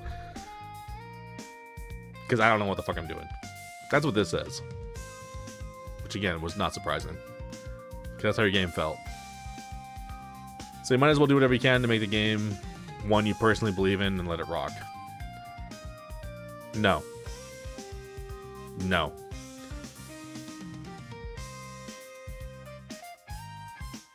Again, if you don't know it's good, study the greats. Study the people who have done it before you. Humble yourself and learn from someone who's actually been there. Learn from someone who's actually done it.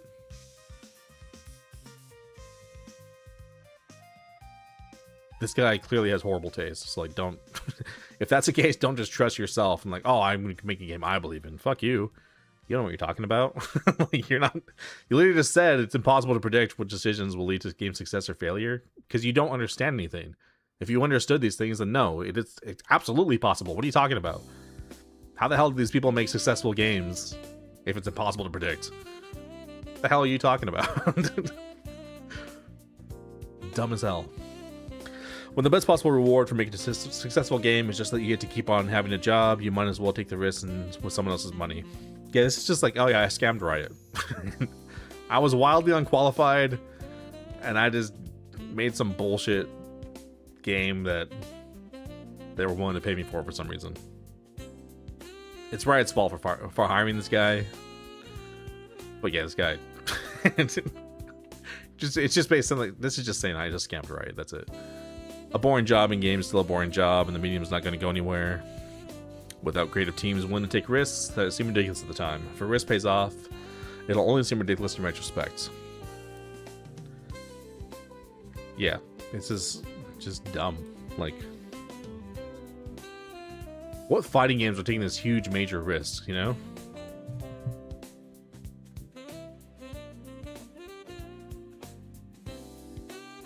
Like I said, Togon's pushing the boundary more than you guys did. Your game didn't take any risks. Your game just played it safe. In a terrible way. It was very poorly executed. Togon's trying to push the boundary more in 4v4. I am, of course, sad for the team and sad for the players. The team has done their damnedest to usher the game to dignified resting points. I only played a couple sets since the layoff. After playing the game for work for 10 years, playing the game as a player just feels like I'm giving Riot a freebie. Yeah, you should give Riot a freebie. They gave you 12 years of freebies, bro. You should give them way more than one freebie. You should be blowing Riot, bro. What the fuck are you talking about? But from what I've seen, the game has continued to improve, and I have the utmost confidence in the team to leave the game in a strong state for the community to play in perpetuity. As much as getting laid off sucked, I am relieved that I only got to see the team at its best. Imagine working on it. So again, it's like, oh, I didn't care about getting fired, I don't care about this and this, but then on getting laid off sucked? I thought you didn't care about getting fired. What do you mean getting laid off sucked? Now you care? That's, you see that throughout this article. It's like this bullshit, like, well, I don't care. Whatever. It means nothing to me. It's like, yeah, we can tell it meant nothing to you because you produce a shit product. But at the same time, it's like, oh, but I was so invested in such a great team, and oh, I really loved working with these people. It's like, you didn't care about anything, bro. You were just there for your own self-interest. At least be honest, you know? I could respect you more if you were honest. But this whole, like, nice guy, like, oh, I'm such a great person. Fuck you. Fuck you. You're an asshole. You're just a scumbag. I'm relieved that I only got to see the team in its best. I imagine working on the team after Leos must have felt like working on a ghost ship, and working on the game now after its final update has been announced must be even worse. As a fighting game player, though, I'm pleasantly surprised that 2XKO will be indefinitely playable via the offline clients, and that its servers will remain open for the foreseeable future. Conversation around 2XKO has always been steeped in the miasma of live service game discourse. Is this game successful? Will it make a lot of money? Will you make money playing it? That had a real nasty stink to it, even though the core of the game itself is fun. No, it's not. Ironically, as someone who only plays dead games, and this is also very telling, I'm someone who only plays dead games. Like, if you're talking about like old games aren't dead games. Old games are old games, but they still have communities around them.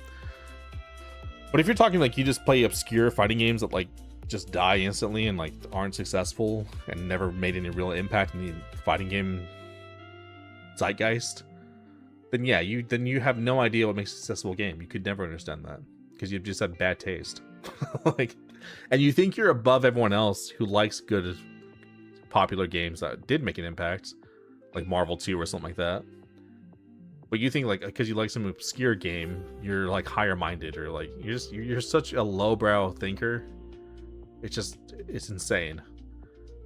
Because you're not intelligent enough to understand, well, why did those games that had such a major impact on the fighting game industry and made it what it is today, why did they have such a big impact? You're incapable of understanding that. You're just like, oh, well, I like dead games. I like obscure games. Like, good for you. It means you have poor taste. I mean, you can like those games. That's cool. But someone who's actually intelligent can understand, like, yeah, no, I like these games. Like, they're more weird and niche, but I can absolutely understand why they're niche. And I can absolutely understand why the popular games are successful and what makes them successful and what's good about them. And what, if I was ever making a fighting game, what elements I would take from those successful games to make my own game successful. That's what an intelligent person would do. That's what their outlook would be. This guy's incapable of that. I'm far more interested in picking the game back up once the last patch drops, because anyone still around then is clearly there for the love of the game and not because they think it'll lead to some future clout reward or something. For whatever reason, the Shadow of Riot's involvement... Shadow of Riot's involvement? Shadow of your involvement, fucker. What are you talking about? This game is stained with your presence.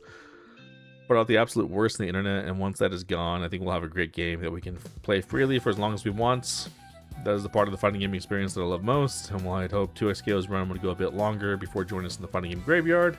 See, all of a sudden, like, oh, I hoped it would have lasted longer. No, you didn't. You just said you didn't care if it failed. You said countless times in this article you didn't care if it failed. So what are you talking about? You wish it would have gone longer. What are you talking about? You're just contradicting yourself. Just be honest, man. I didn't give a shit. I did a half-ass job. I don't know what the fuck I'm talking about. I'm unqualified. And I just was happy to get a paycheck. I had nothing better going for me. This was the best opportunity I'd ever get. There was no way I could walk away from it. Because I'm not qualified for anything else. I'm not good enough for anything else. That's what you should be saying. If you had any honesty and like self-reflection, you would be saying that. Holy hell. To the 2XKO team, both current and former, thank you for your hard work. All of you know how much this game has meant to me. So again, now this game means something to you?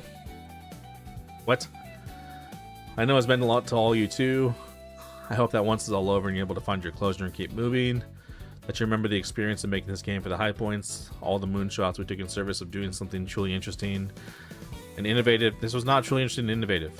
Stop saying that. You didn't do anything interesting. Tell me in detail what you did that was interesting and innovative. You did nothing. In a genre older than most of our players and plenty of our team members. The reason I have not looked for any other jobs in games, we know why.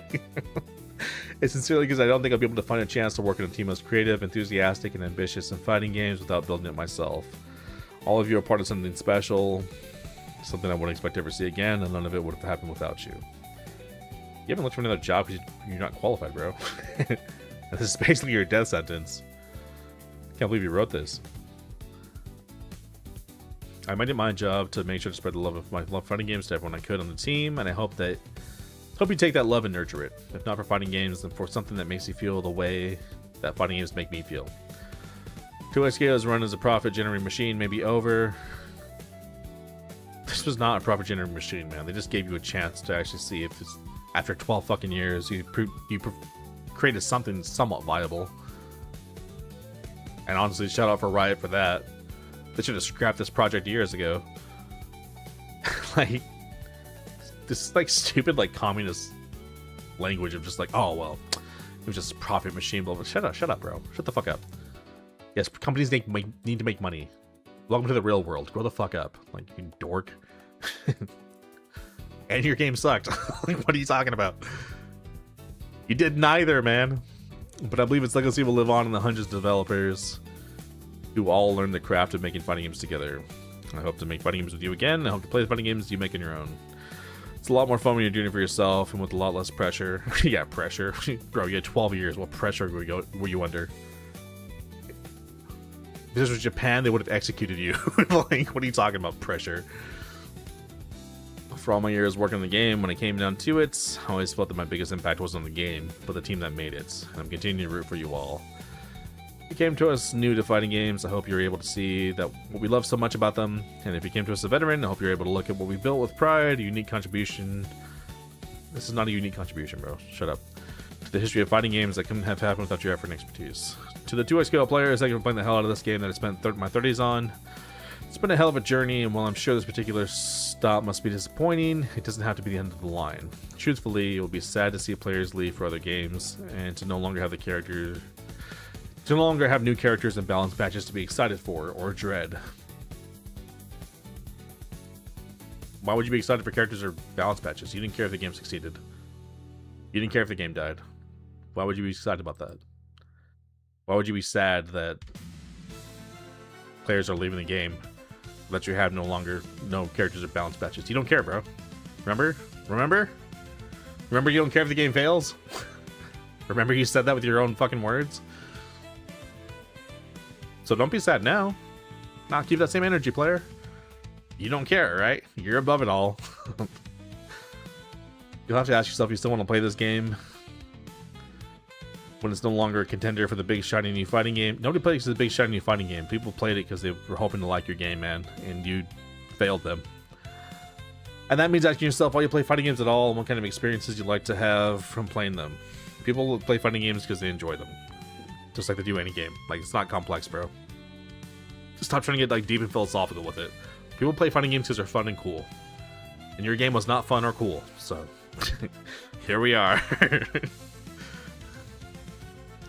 But what you're going through is whatever fighting game player goes through the moment a game hits a point in its life cycle. Gone is the ambiguous potential of what the game could be, and all that remains is the game that sits in front of you. It's not that deep, bro. It's just a fighting game, you know? If you like it, you play it. If you don't, you don't play it. Simple. The game is still here. It'll be here whenever you want to come back to it, and every time you do, you get to enjoy it free of any of the endless internet bullshit that has surrounded this game since day one. Yeah, it seems to have been surrounded by bullshit because you guys were just fucking around. You guys deserved all the flack you got. You should deservedly, the internet bullshit it deservedly got from day one. Because we were fucking incompetent and couldn't produce a product properly. Just be honest, man. The haters will move on, the grifters will chase the bag elsewhere. Grifters? I mean, you want... Grifters? Bro, the only grifter was you.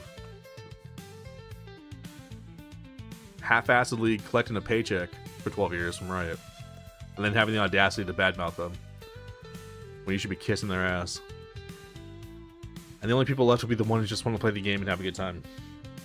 That is what any fighting game community should be, honestly. We got duh. And I'm sorry that we couldn't give you that game while the game was actively supported.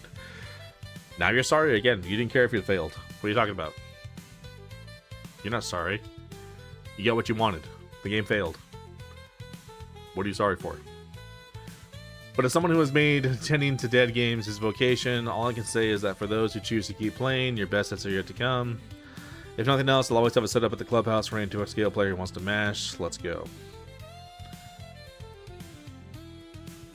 Yeah.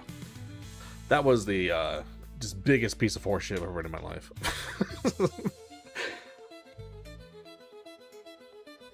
just a completely arrogant fuck. It's so telling as to why 2XKO failed. You read that, you're like, oh, no wonder. Yeah, there was no other option for this. There was only one way this could have gone. Project L was the most self-fulfilling prophecy of all time. Wild. That was just the writing on the wall. Truly. Alright, let me use the restroom real quick. I'll be right back. I do want to go into this video a little bit, but I also want to play some God Hand, so we'll see. Give me 1 second.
All right.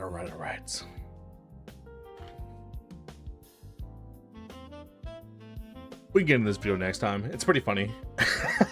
I did like it. But we'll get to it next time. That'll be enough for today. I've been yapping. Play some God Hand, bro. I'm done talking.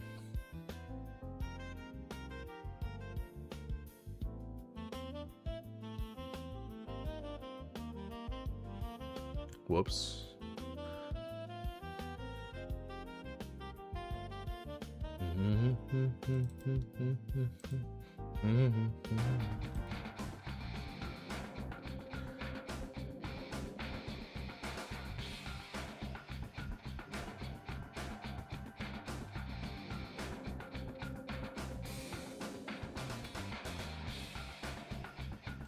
All right.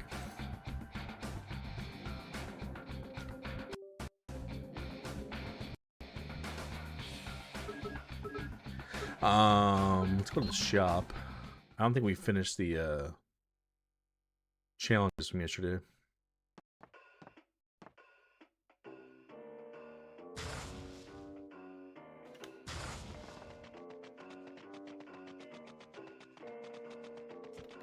I think we almost did. I think we have one left.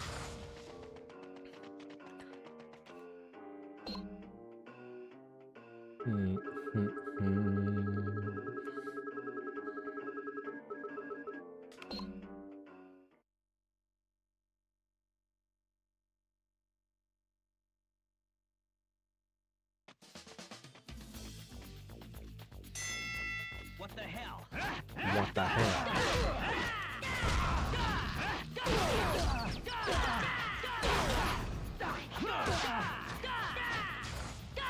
Kicking your ass.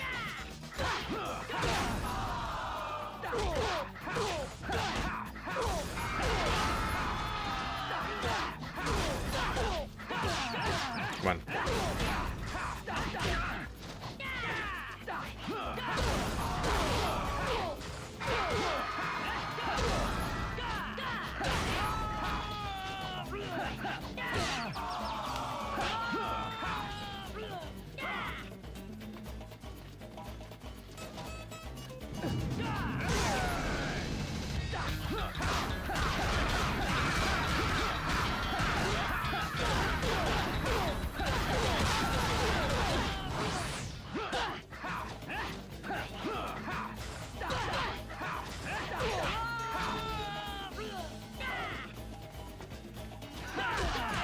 Okay.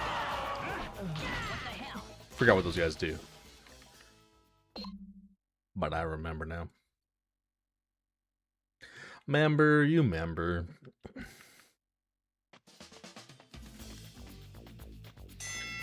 What the hell? What the hell?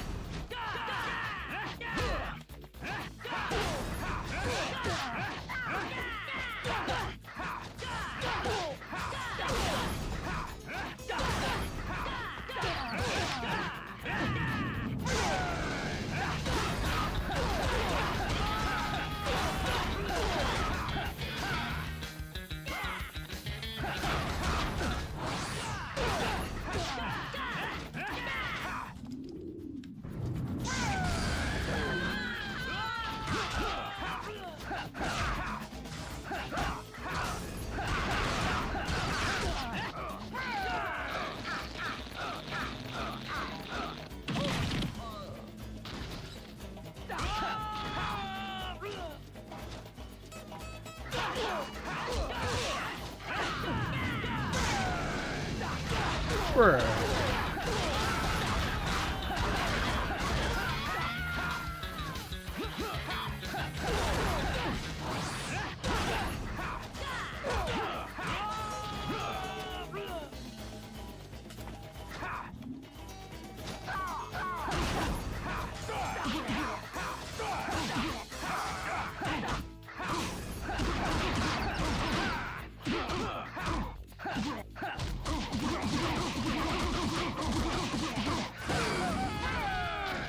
Bruh.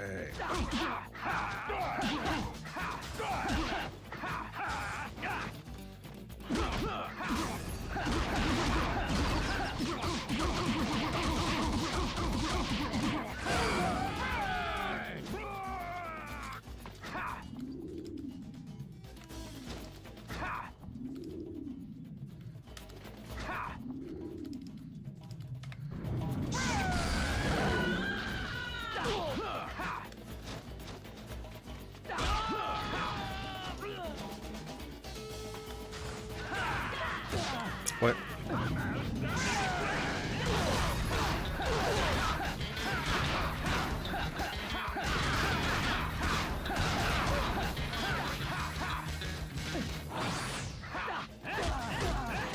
What the fuck? What the hell? I'm trying to dodge out of that. Just got stuck for some reason. Let me get some water real quick.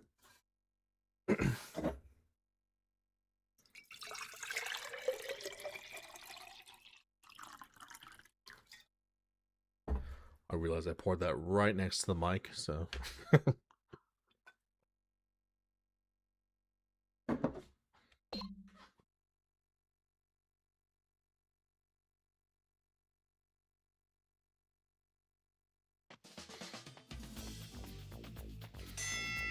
Kick it.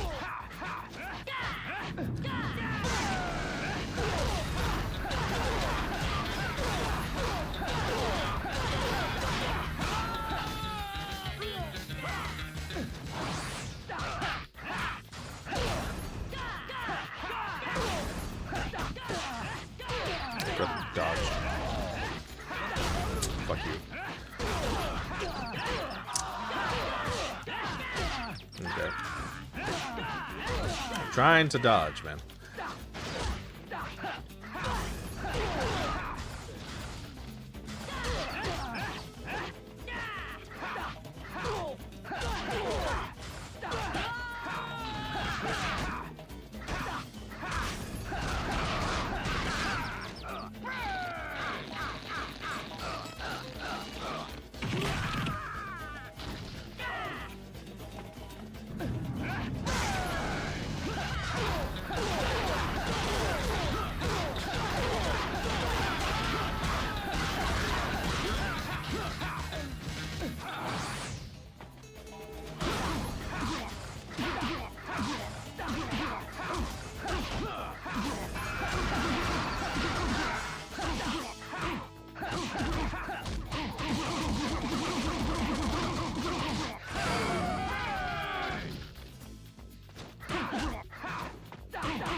Lost way too much life.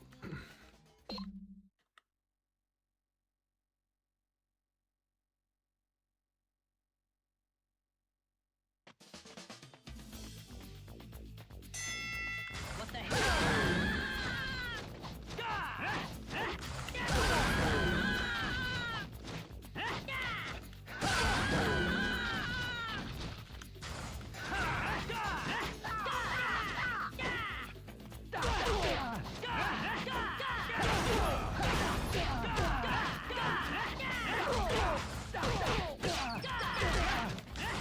What the hell?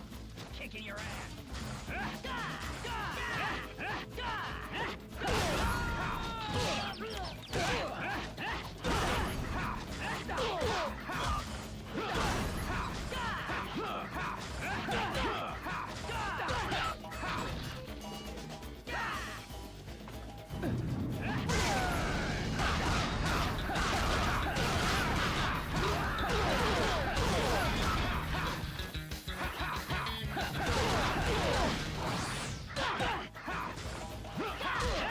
What the fuck? That's under range.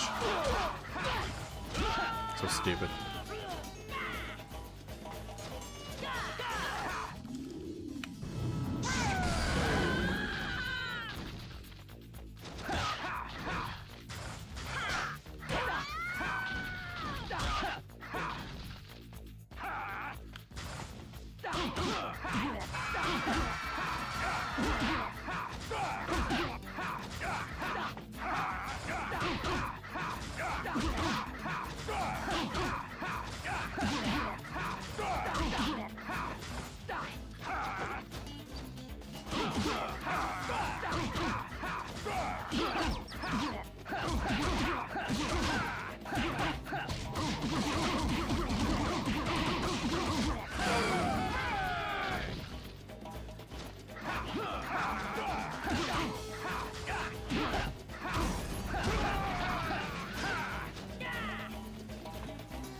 What the hell?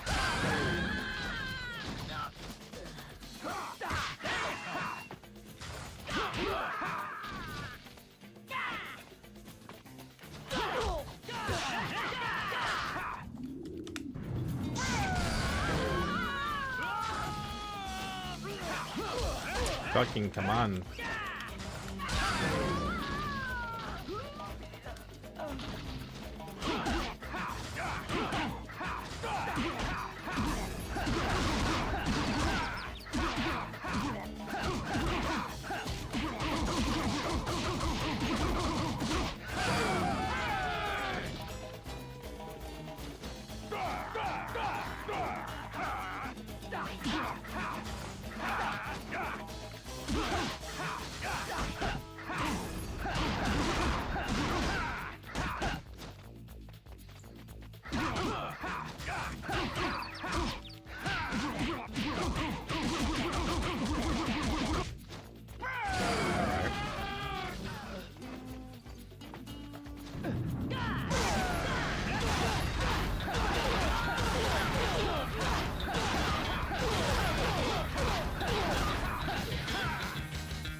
Try to dodge. No.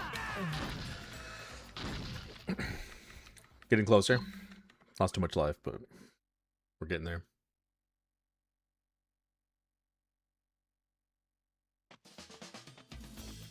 These ball dudes are annoying. What the hell? Okay. How does that shit have that much range? What the hell?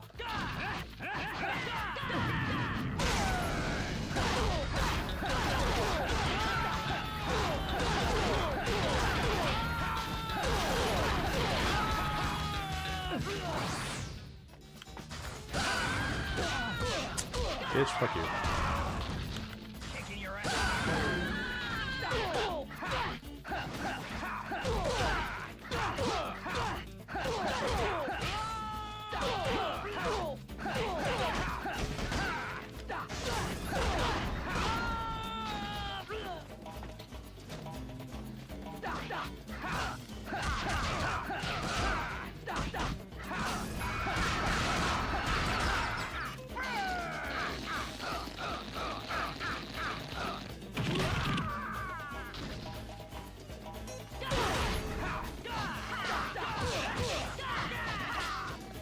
Kicking your ass.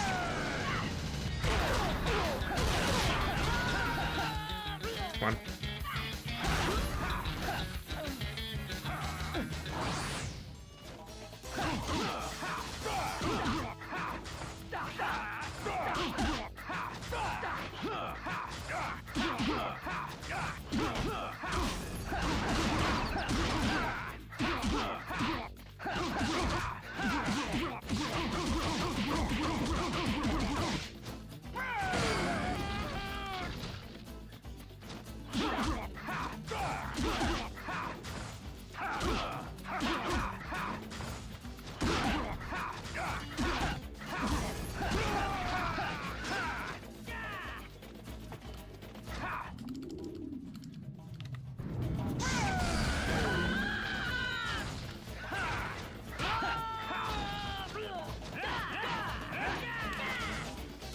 Come on. What the fuck was that?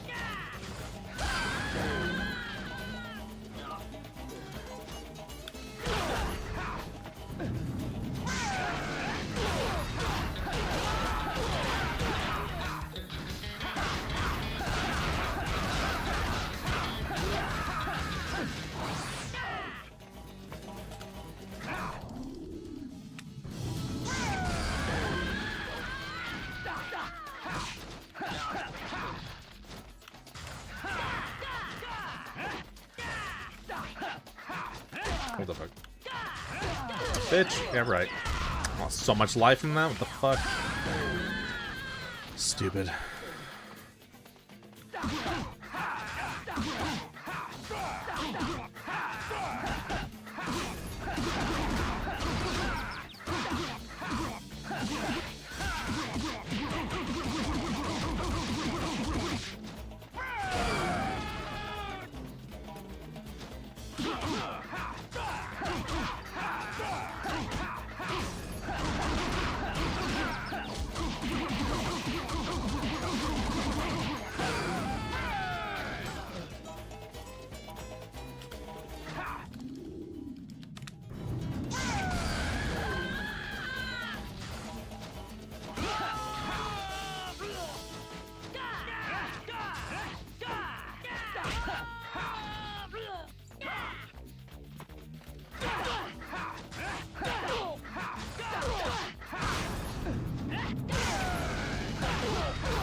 Body.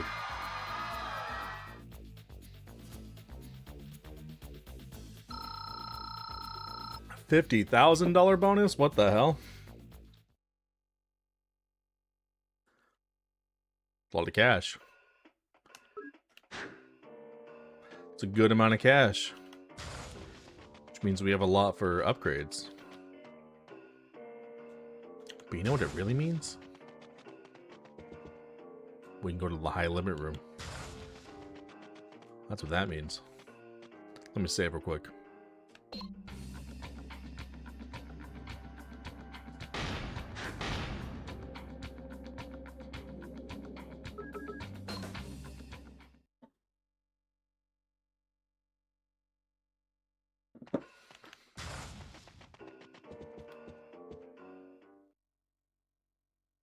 Let's see what's cracking in the high limit.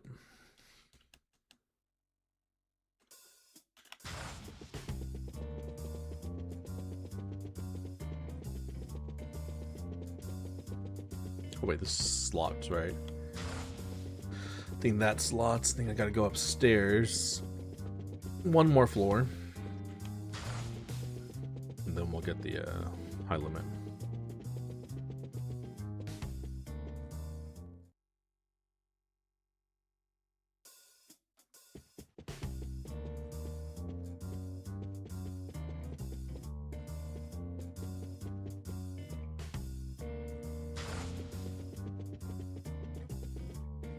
Is this it?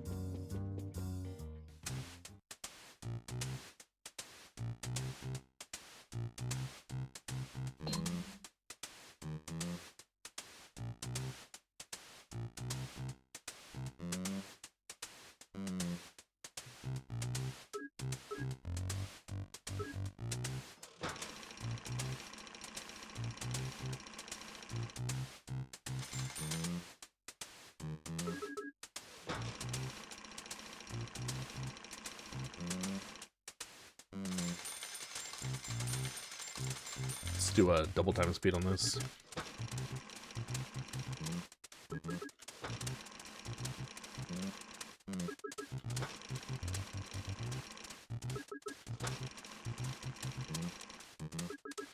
Try to get some tickets. Cool, got the bar.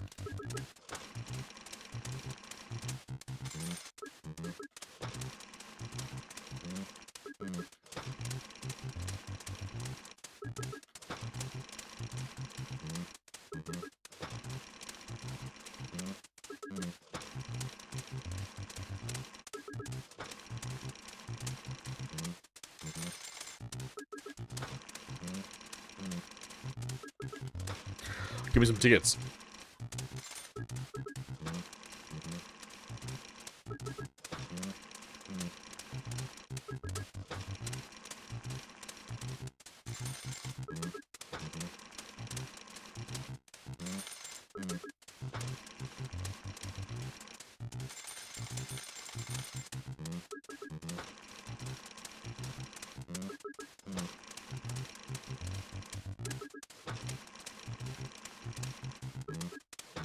Whoops.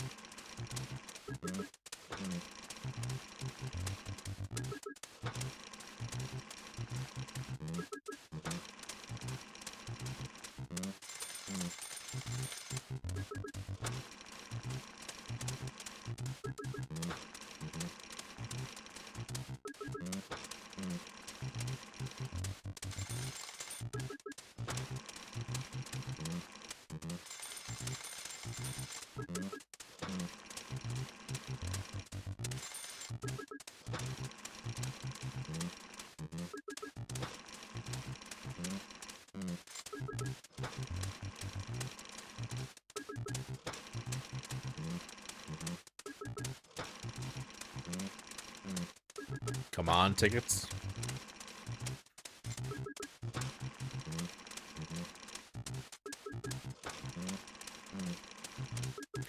Take some sevens too. There we go. Speak of the devil. Quick little 30 G's. How much is the bars? 15? Quick little 45 G's. Back to back.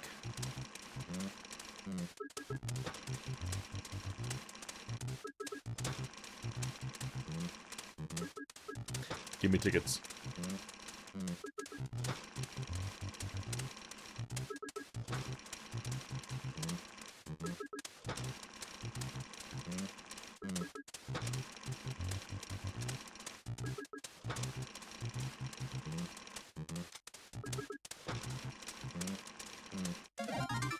Nice.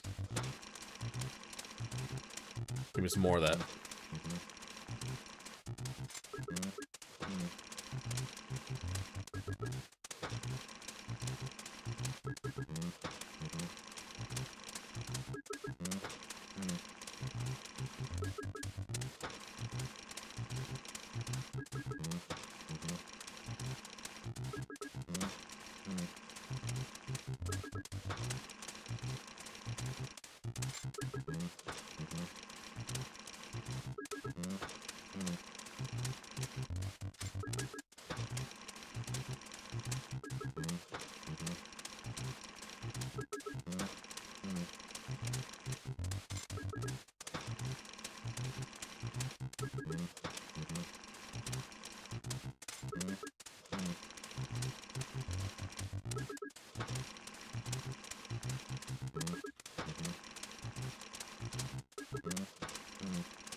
Nice.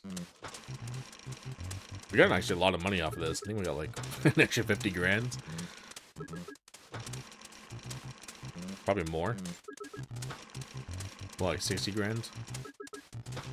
It's gonna be good for upgrades.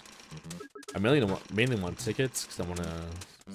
I know some of the tickets have techniques, like those treasure chests you can get. I want to see if they have like unique techniques you can't buy in the store.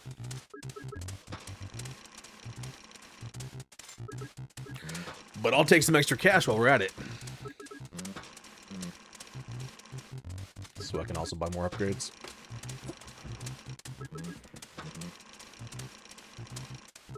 Come on, tickets.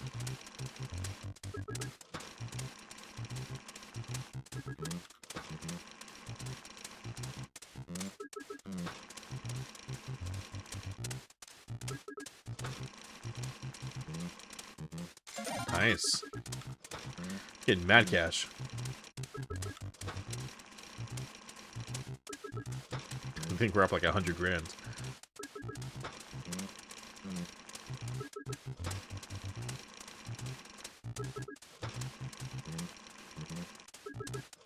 Slots actually the best thing you can play in this game for casino. You'd think it has the worst odds, but it's actually really good. I mean, it's not a real slot machine, so must have programmed it to be much better. I mainly want some more tickets. I just want like one more.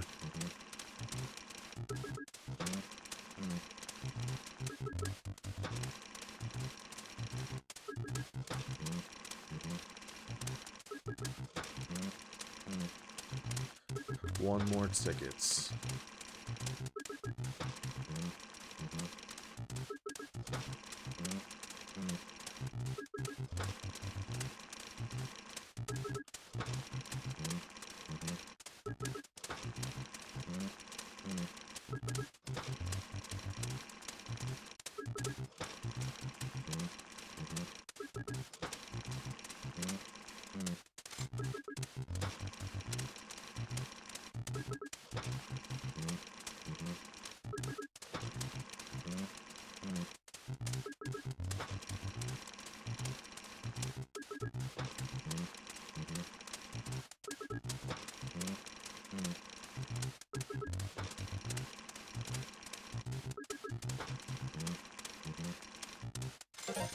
Nice.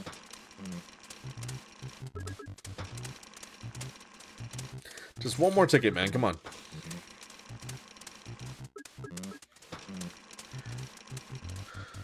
Actually, what does the payout for tickets do here? Is it just one? Figured maybe it'd give you more because it's high roller. I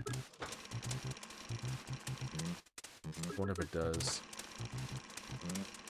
It says tickets.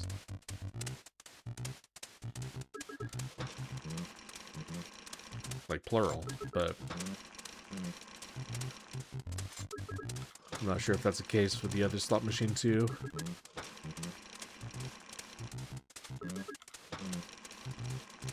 I'm not trying to stay here forever. If we don't get some tickets soon, I'm out.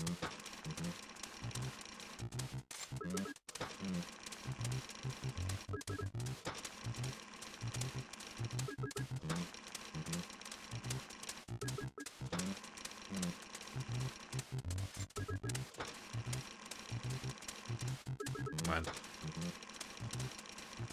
Come on.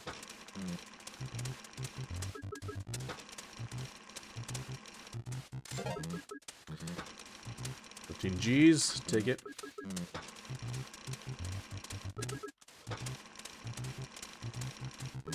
Tickets.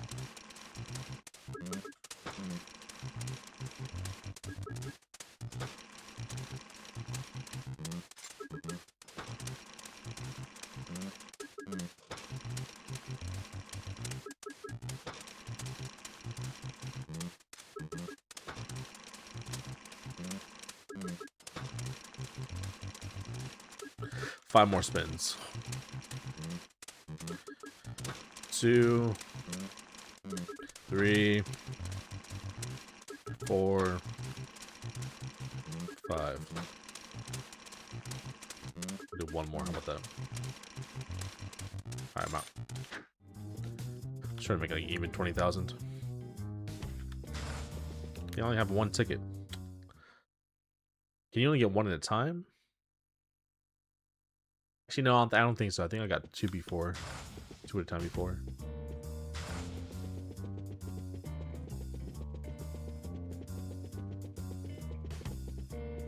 There's nothing up there, is there? Over here? No. Yeah.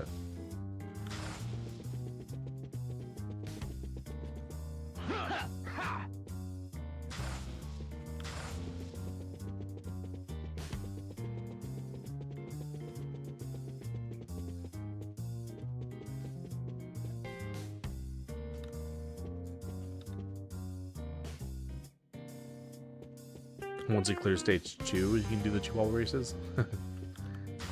No wonder I didn't see it before. Oh, this is $1,000 hand blackjack. Okay. This is the high roller. 2,000 hand. Wow.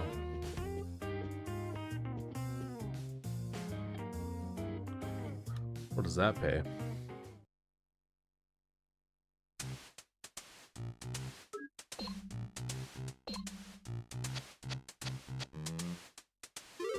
Nice. 4 times. 8,000 on a blackjack. Okay. Just want to see. Got a blackjack immediately. Perfect.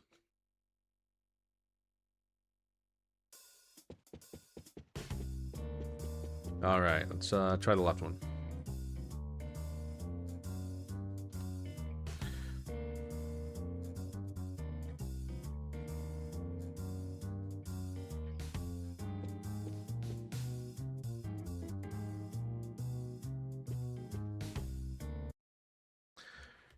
Go my save state. Shortcut is, or hotkey.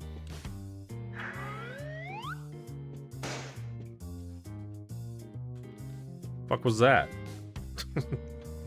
Oh, oh hell no! I'm glad I cheated. Give me that shit out of your minds. Punch Rush. Is that new? Don't already have that?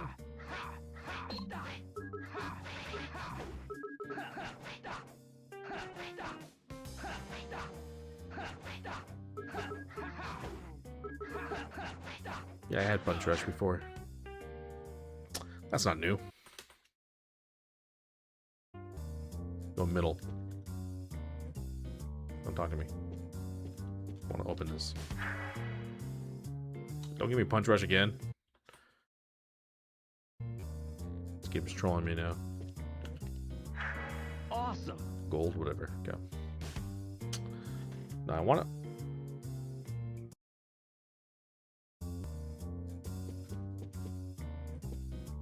Want a new technique, man. Stop giving me punch rush.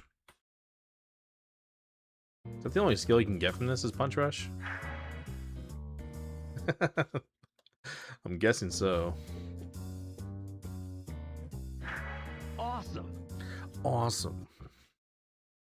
Try one more time. See if there's anything cool you can get from here. Doesn't seem like it.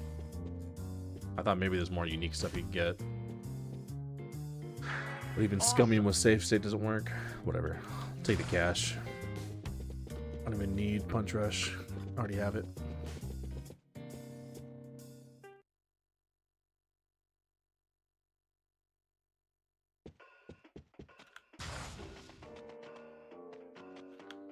Let's go buy some upgrades.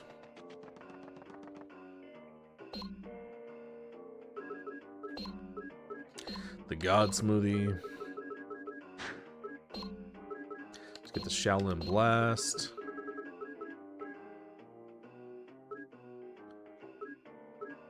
Let's get the Kung Fu Tango.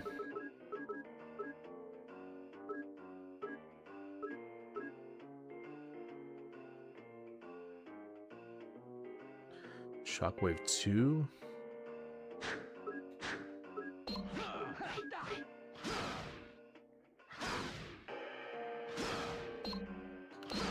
Charge Punch 4.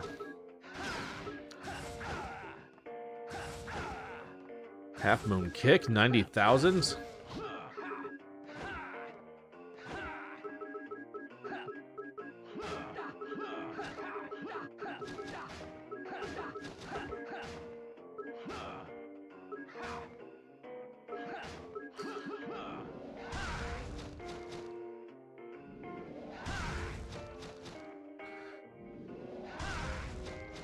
$60 damage, damn. Channel your explosive power through both hands.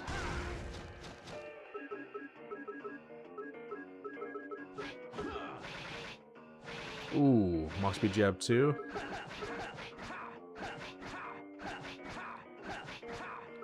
Stinging Bee seems good too.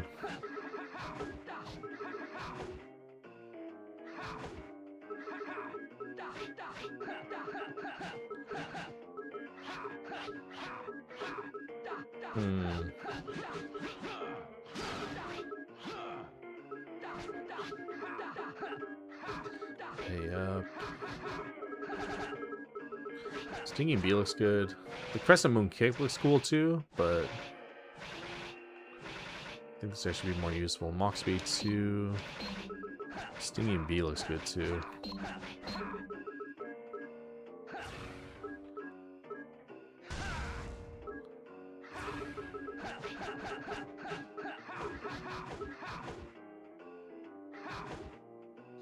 Elbow Spin 3 could be good.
That seems cool. Double spin kick.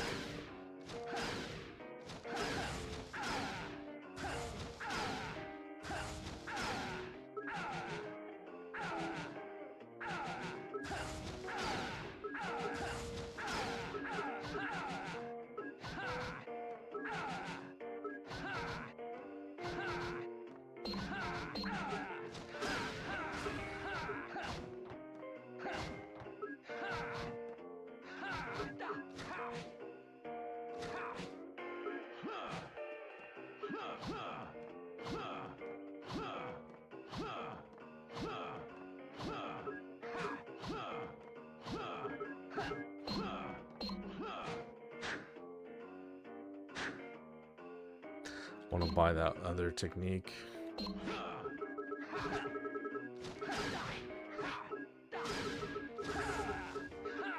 Half moon kick, yeah. What's up, Robson?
Let me try that.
All right. Oh, let me set my roulettes to. What do we got? 1-inch punch. Change that Kung Fu Tango.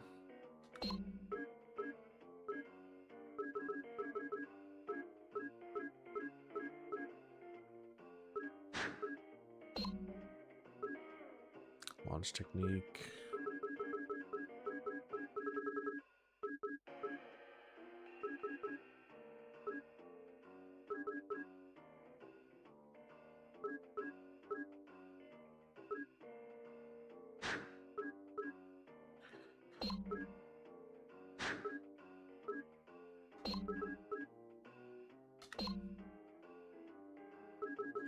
Shaolin Blast. Okay.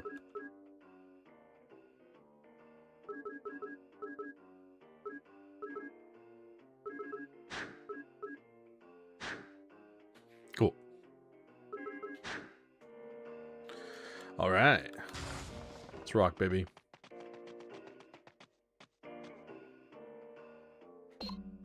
Got some good cash, new techniques, good upgrades. Got our challenges done. Let's continue on, baby.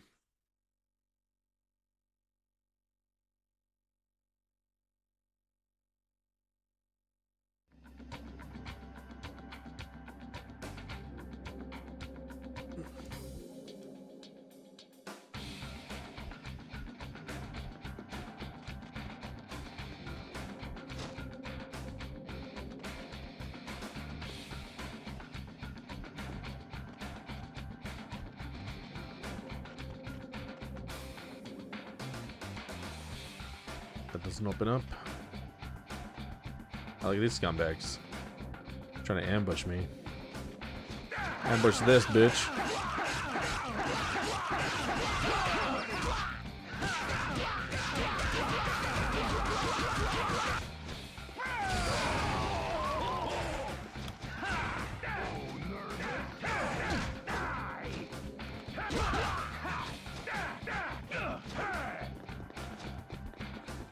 Oh, great.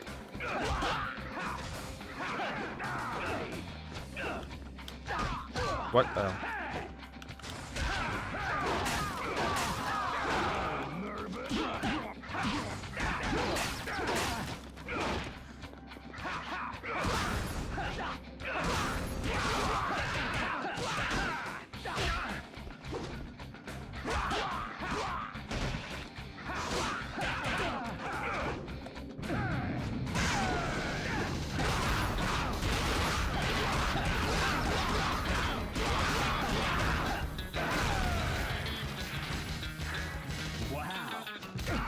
No. Come on. Turn, you piece of shit game. Controls fucking suck in this game.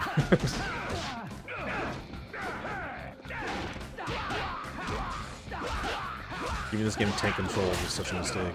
Oh my god.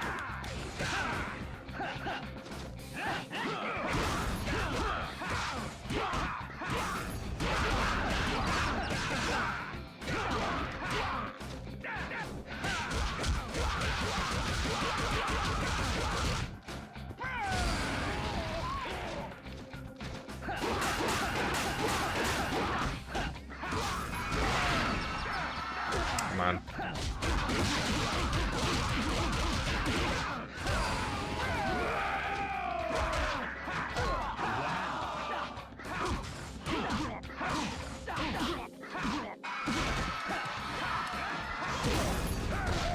Okay.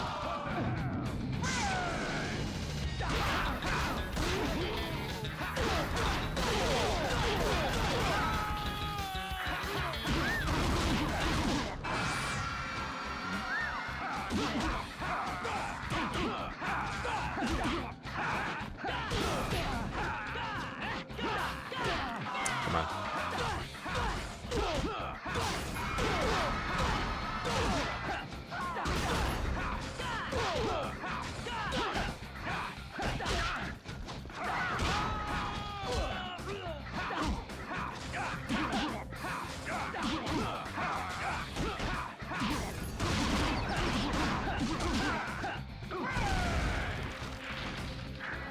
Wow.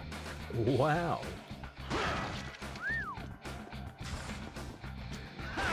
I need some life, bro. Great.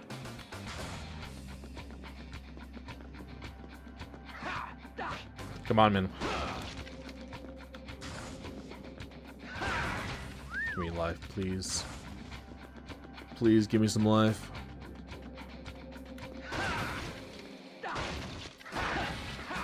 Nice.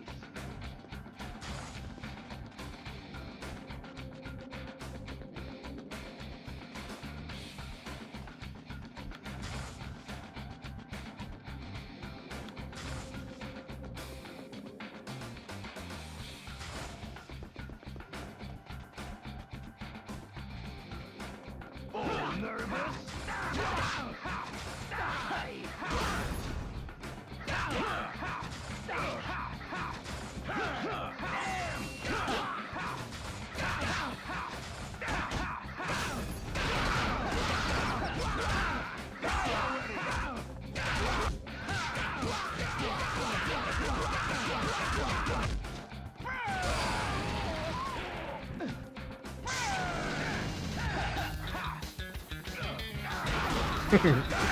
Dead 10-5 in New York. Not a real fighting game. But it is cool. Wow.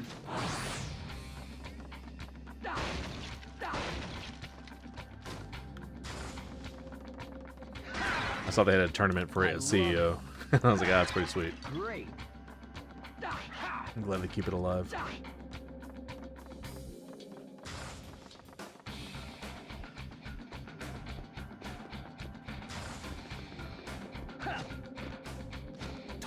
Miss games like those? Yeah, I know. They should make a new one, bro. That'd be awesome.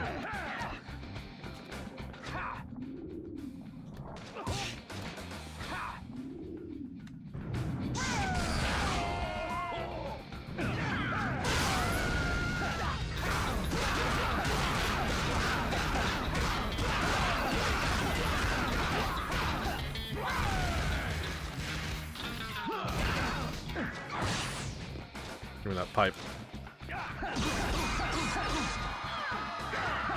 Come on.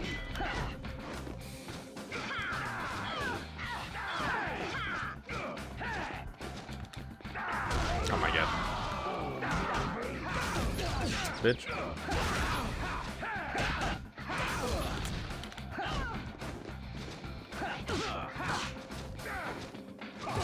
What the fuck? Just rolled right into it.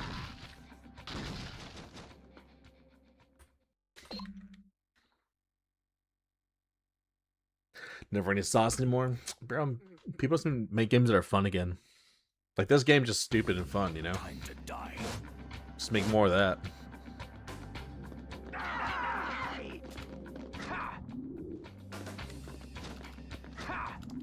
Brother, give me the fucking typhoon kick.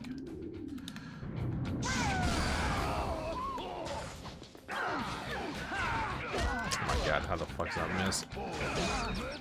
Yeah, right. Give me that shit.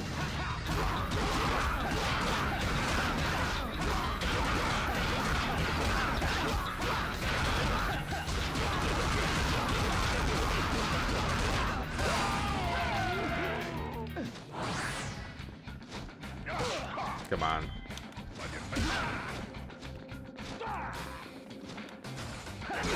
No, don't want that. Bitch, get off me. Give me that. Give me the Sagat guy. Where are you? I'm gonna kill you.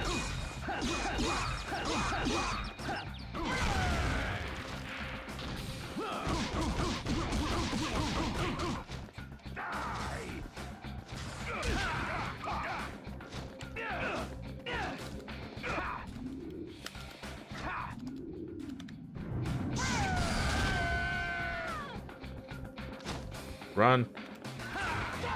Do the sprint, you idiot.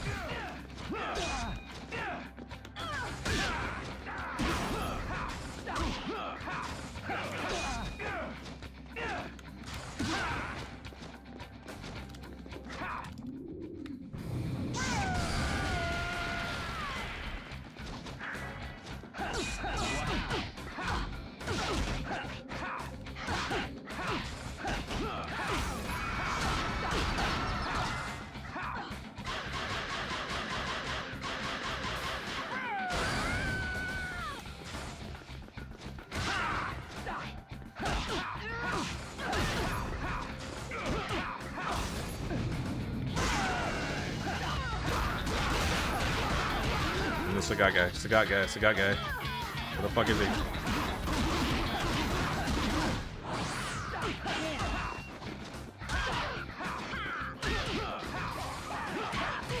Come on. No way. Oh, nervous? Wow.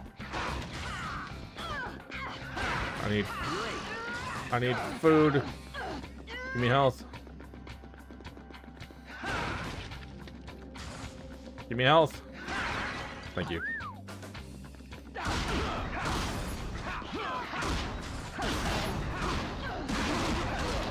Come on. Hurry up. No. The targeting's so shit in this game. I missed a tiger guy.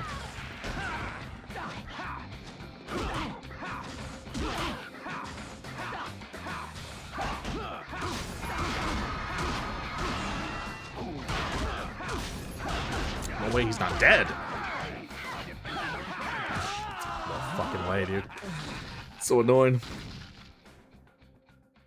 Not saying any cool fighting games coming out these days. Even from the indie scene? Yeah. Even the indie stuff isn't very fun. Nobody really making shit just for fun. Yeah. Time to die. Yeah, everyone's trying to be like super esports, you know?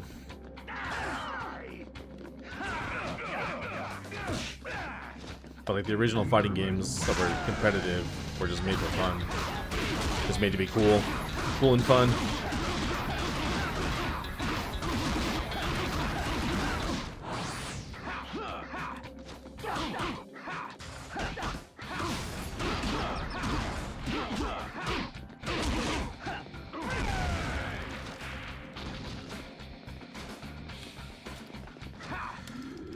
Just gonna kill this fool. Sick. Oh, great, of course. Of fucking course. The worst thing could have happened. I was gonna interrupt him. Come on. Come here. Brother. Shit is stupid. What the fuck? I know it does that. Need health. Need health. Sprint is so shit in this game.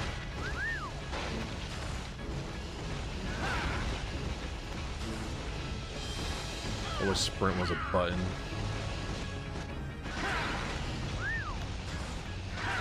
Please give me that. Oh my god. Fuck you.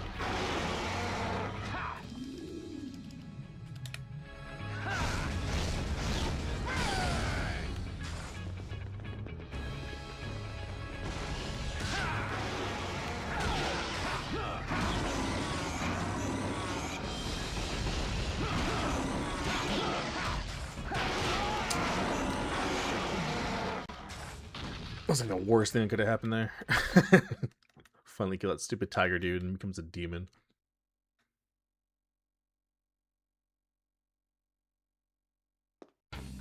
Time to die. Time to die. Come on, scumbag.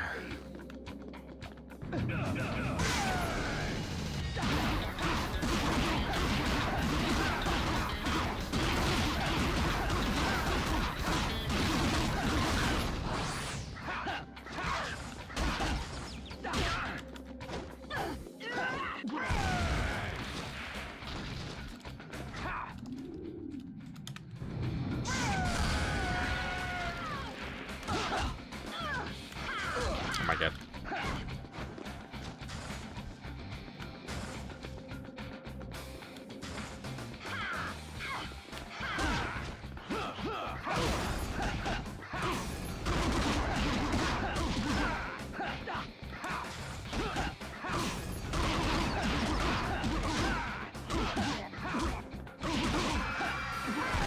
I'm gonna kill you.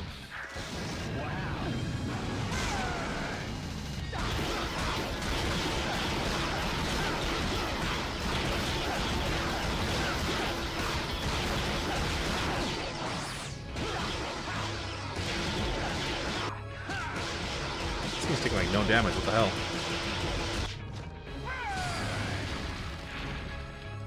Oh. The light bar goes the other direction. Got it.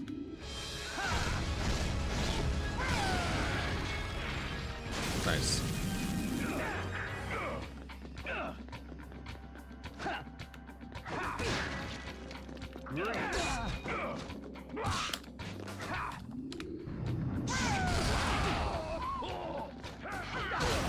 Come on. Bitch! You're fucking right.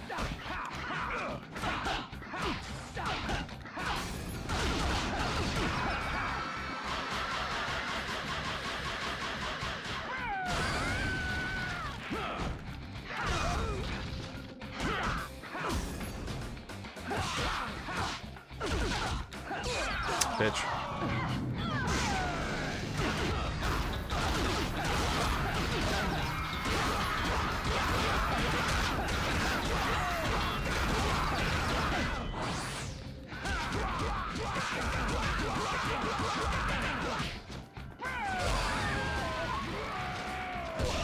Come on. Give me that. Come on, man. Try to dodge. Unfortunate. Lost too much life there. Could have used the pipe and then get that power up. Time to die. We were pretty set up. We gotta focus Tiger Guy again. Fakes the gut.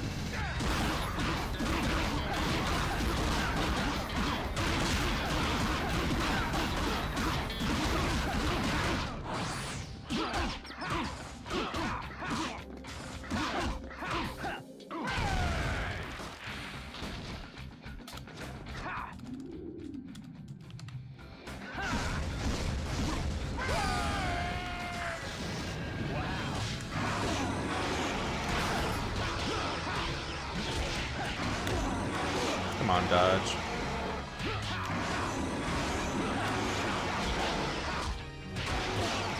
Yeah, fucking right. Fucking dodge, bitch. Fuck. You fucking kidding me? I don't know how to dodge the shit out of that.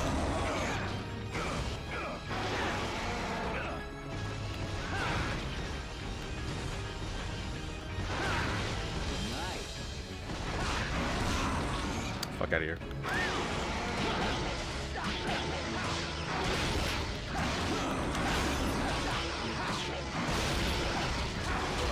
Come on.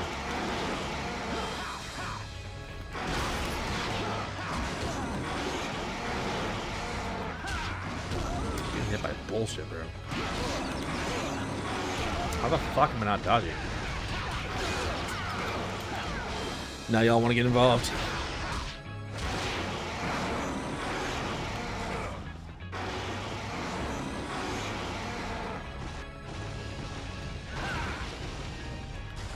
Give me a strawberry.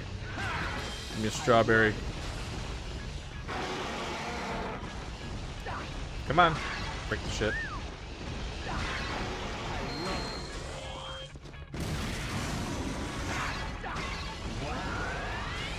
Wow.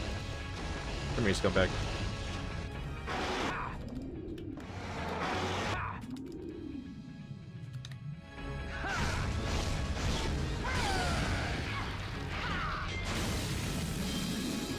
Oh, that's right, you get his weapon. Forgot about that.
Fuck you.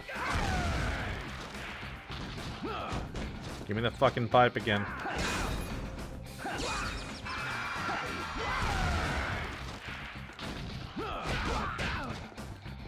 Come on, give me the pipe. No, you got it. Nice. Awesome. Awesome. Great.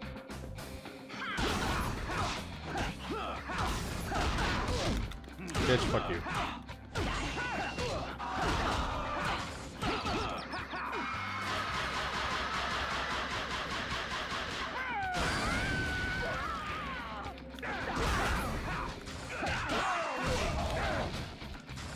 Give me that. Fuck you, bro. Fucking dodge, asshole.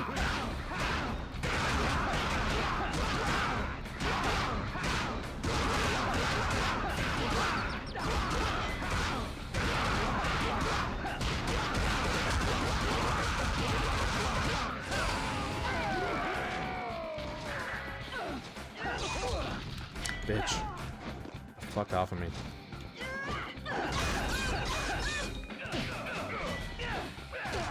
Come on.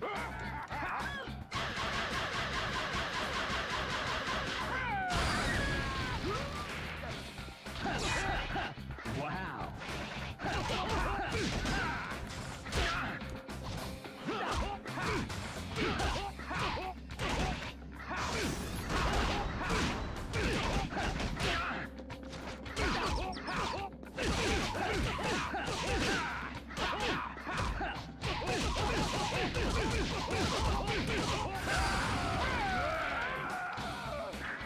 Wow.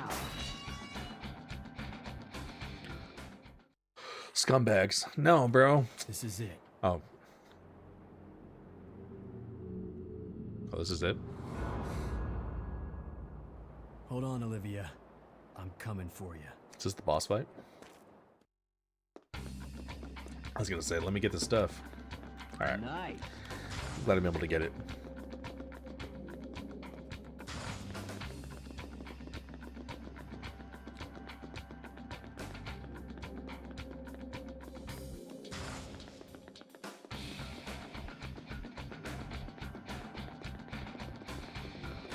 Nothing else around here. Yeah, I got everything.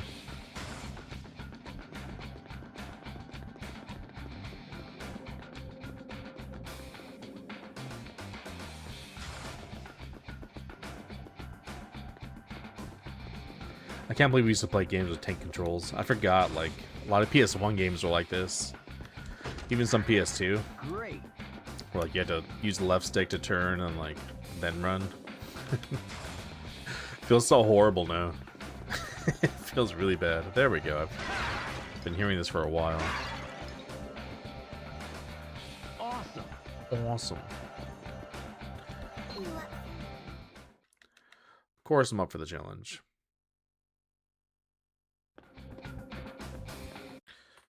I want to make sure I have my strawberry. I'm going to cheat here. Annihilate all enemies before time runs out. Okay.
Oh, just that one guy?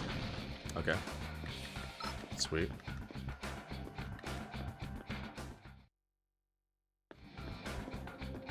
Nice. That was a super easy challenge.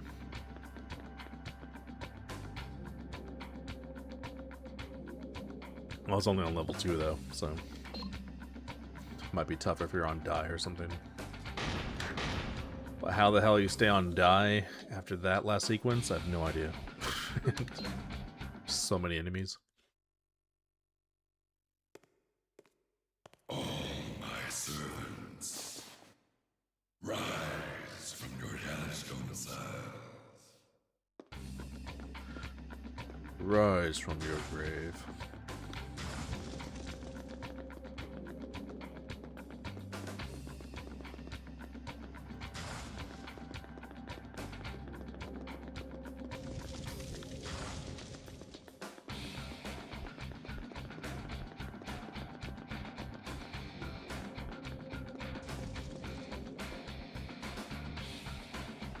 The fuck?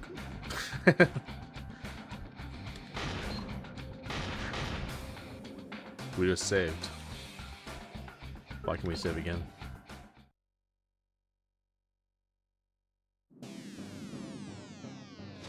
What the hell is this? Oh, it's a gorilla.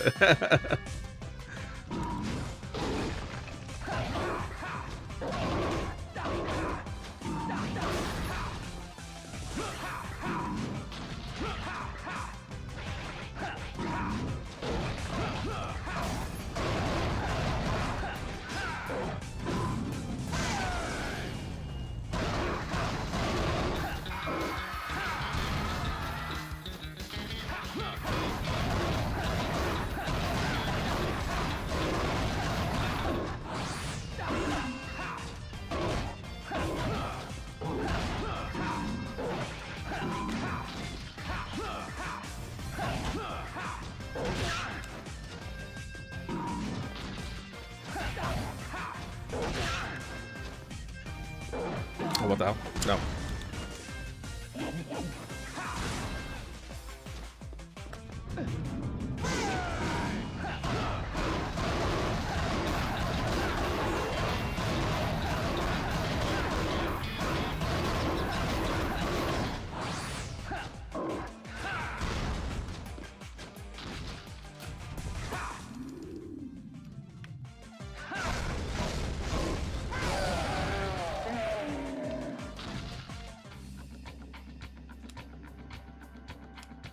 He had some moves. You gotta admit, they were kind of cool.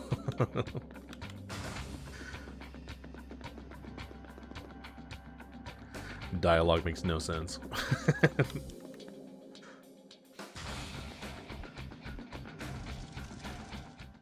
What's up, Vicky?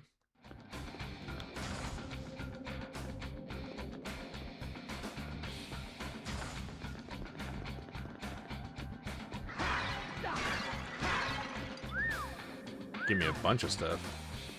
Let's save that strawberry. Just kidding, no, I'm not. Awesome. There must be a boss like every single room.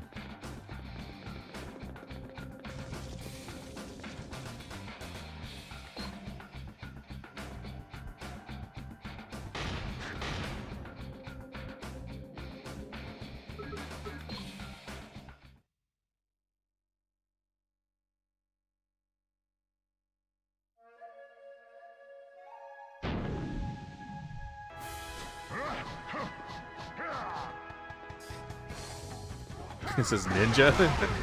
It's also like Ninja Gaiden. Come on. Damn it. Okay. All right.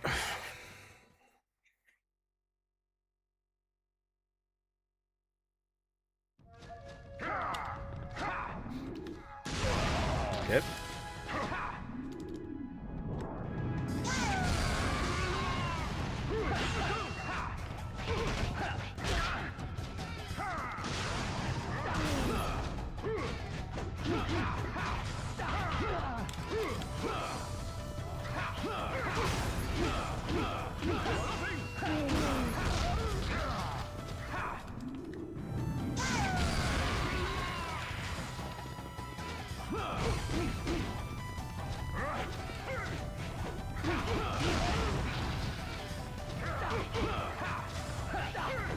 Come on, what the fuck? How'd that whiff? What the fuck was that? I was right on him. How did that whiff? Bullshit. Okay. Kill the small dudes first.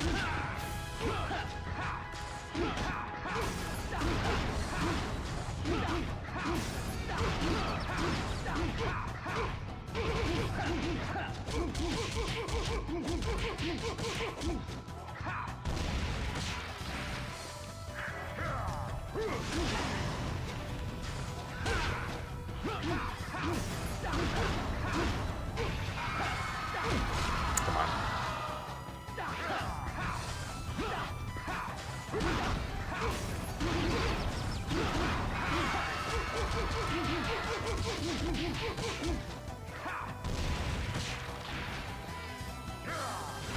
Bitch.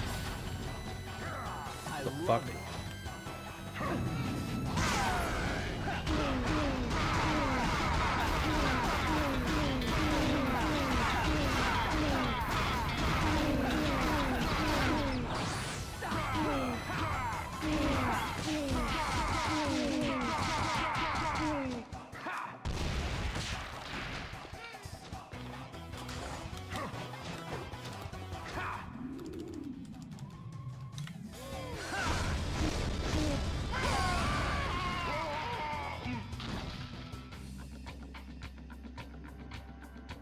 Didn't anyone ever tell him a fat man can never be a ninja?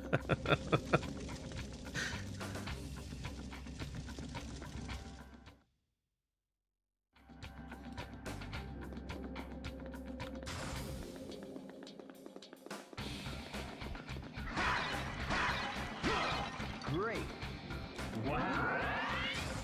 Wow.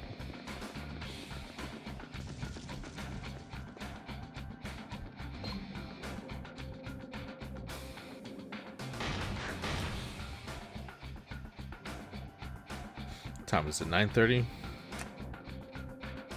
We'll take a look at this next boss, and then I gotta run. Take a look. What the hell? Who's this guy? This guy's awesome.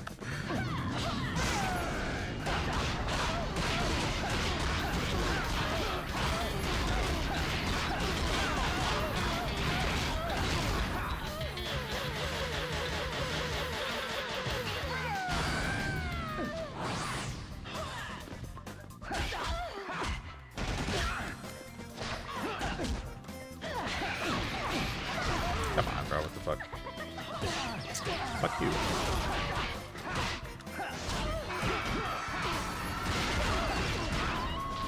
Come on. Fucking dodge, asshole. I'm dodging.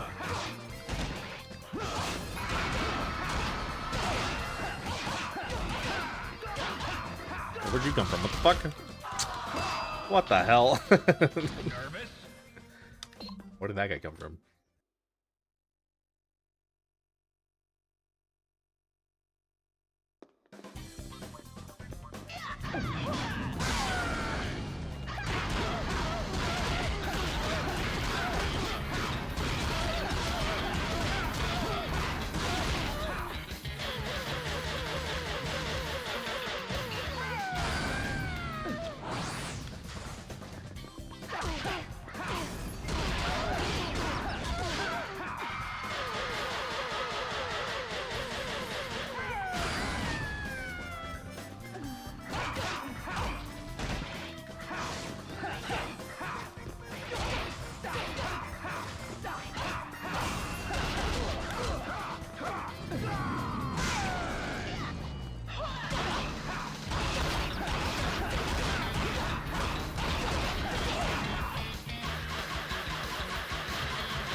Oh, what the fuck? Yeah, right.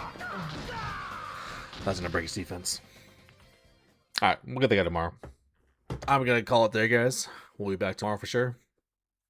I think we're close to the end. I was ranting very long about 2XKO. I couldn't believe that article existed. Had to get it off my chest. I think I saw some people's reactions. People were saying some things like I agreed with, but overall, there were some things not being said that needed to be said, which were the most important points. So, wanted to get my points across. Took a little longer than expected, but hey. But we'll be back tomorrow, guys. We'll finish up God Hands, and then we'll be back to regular programming too with Street Fighter 6. It's been a little too long. Been meaning to get back to that game soon. But I'm out. You guys have a great night. Thanks for hanging. Appreciate you all, and see you tomorrow. Peace out.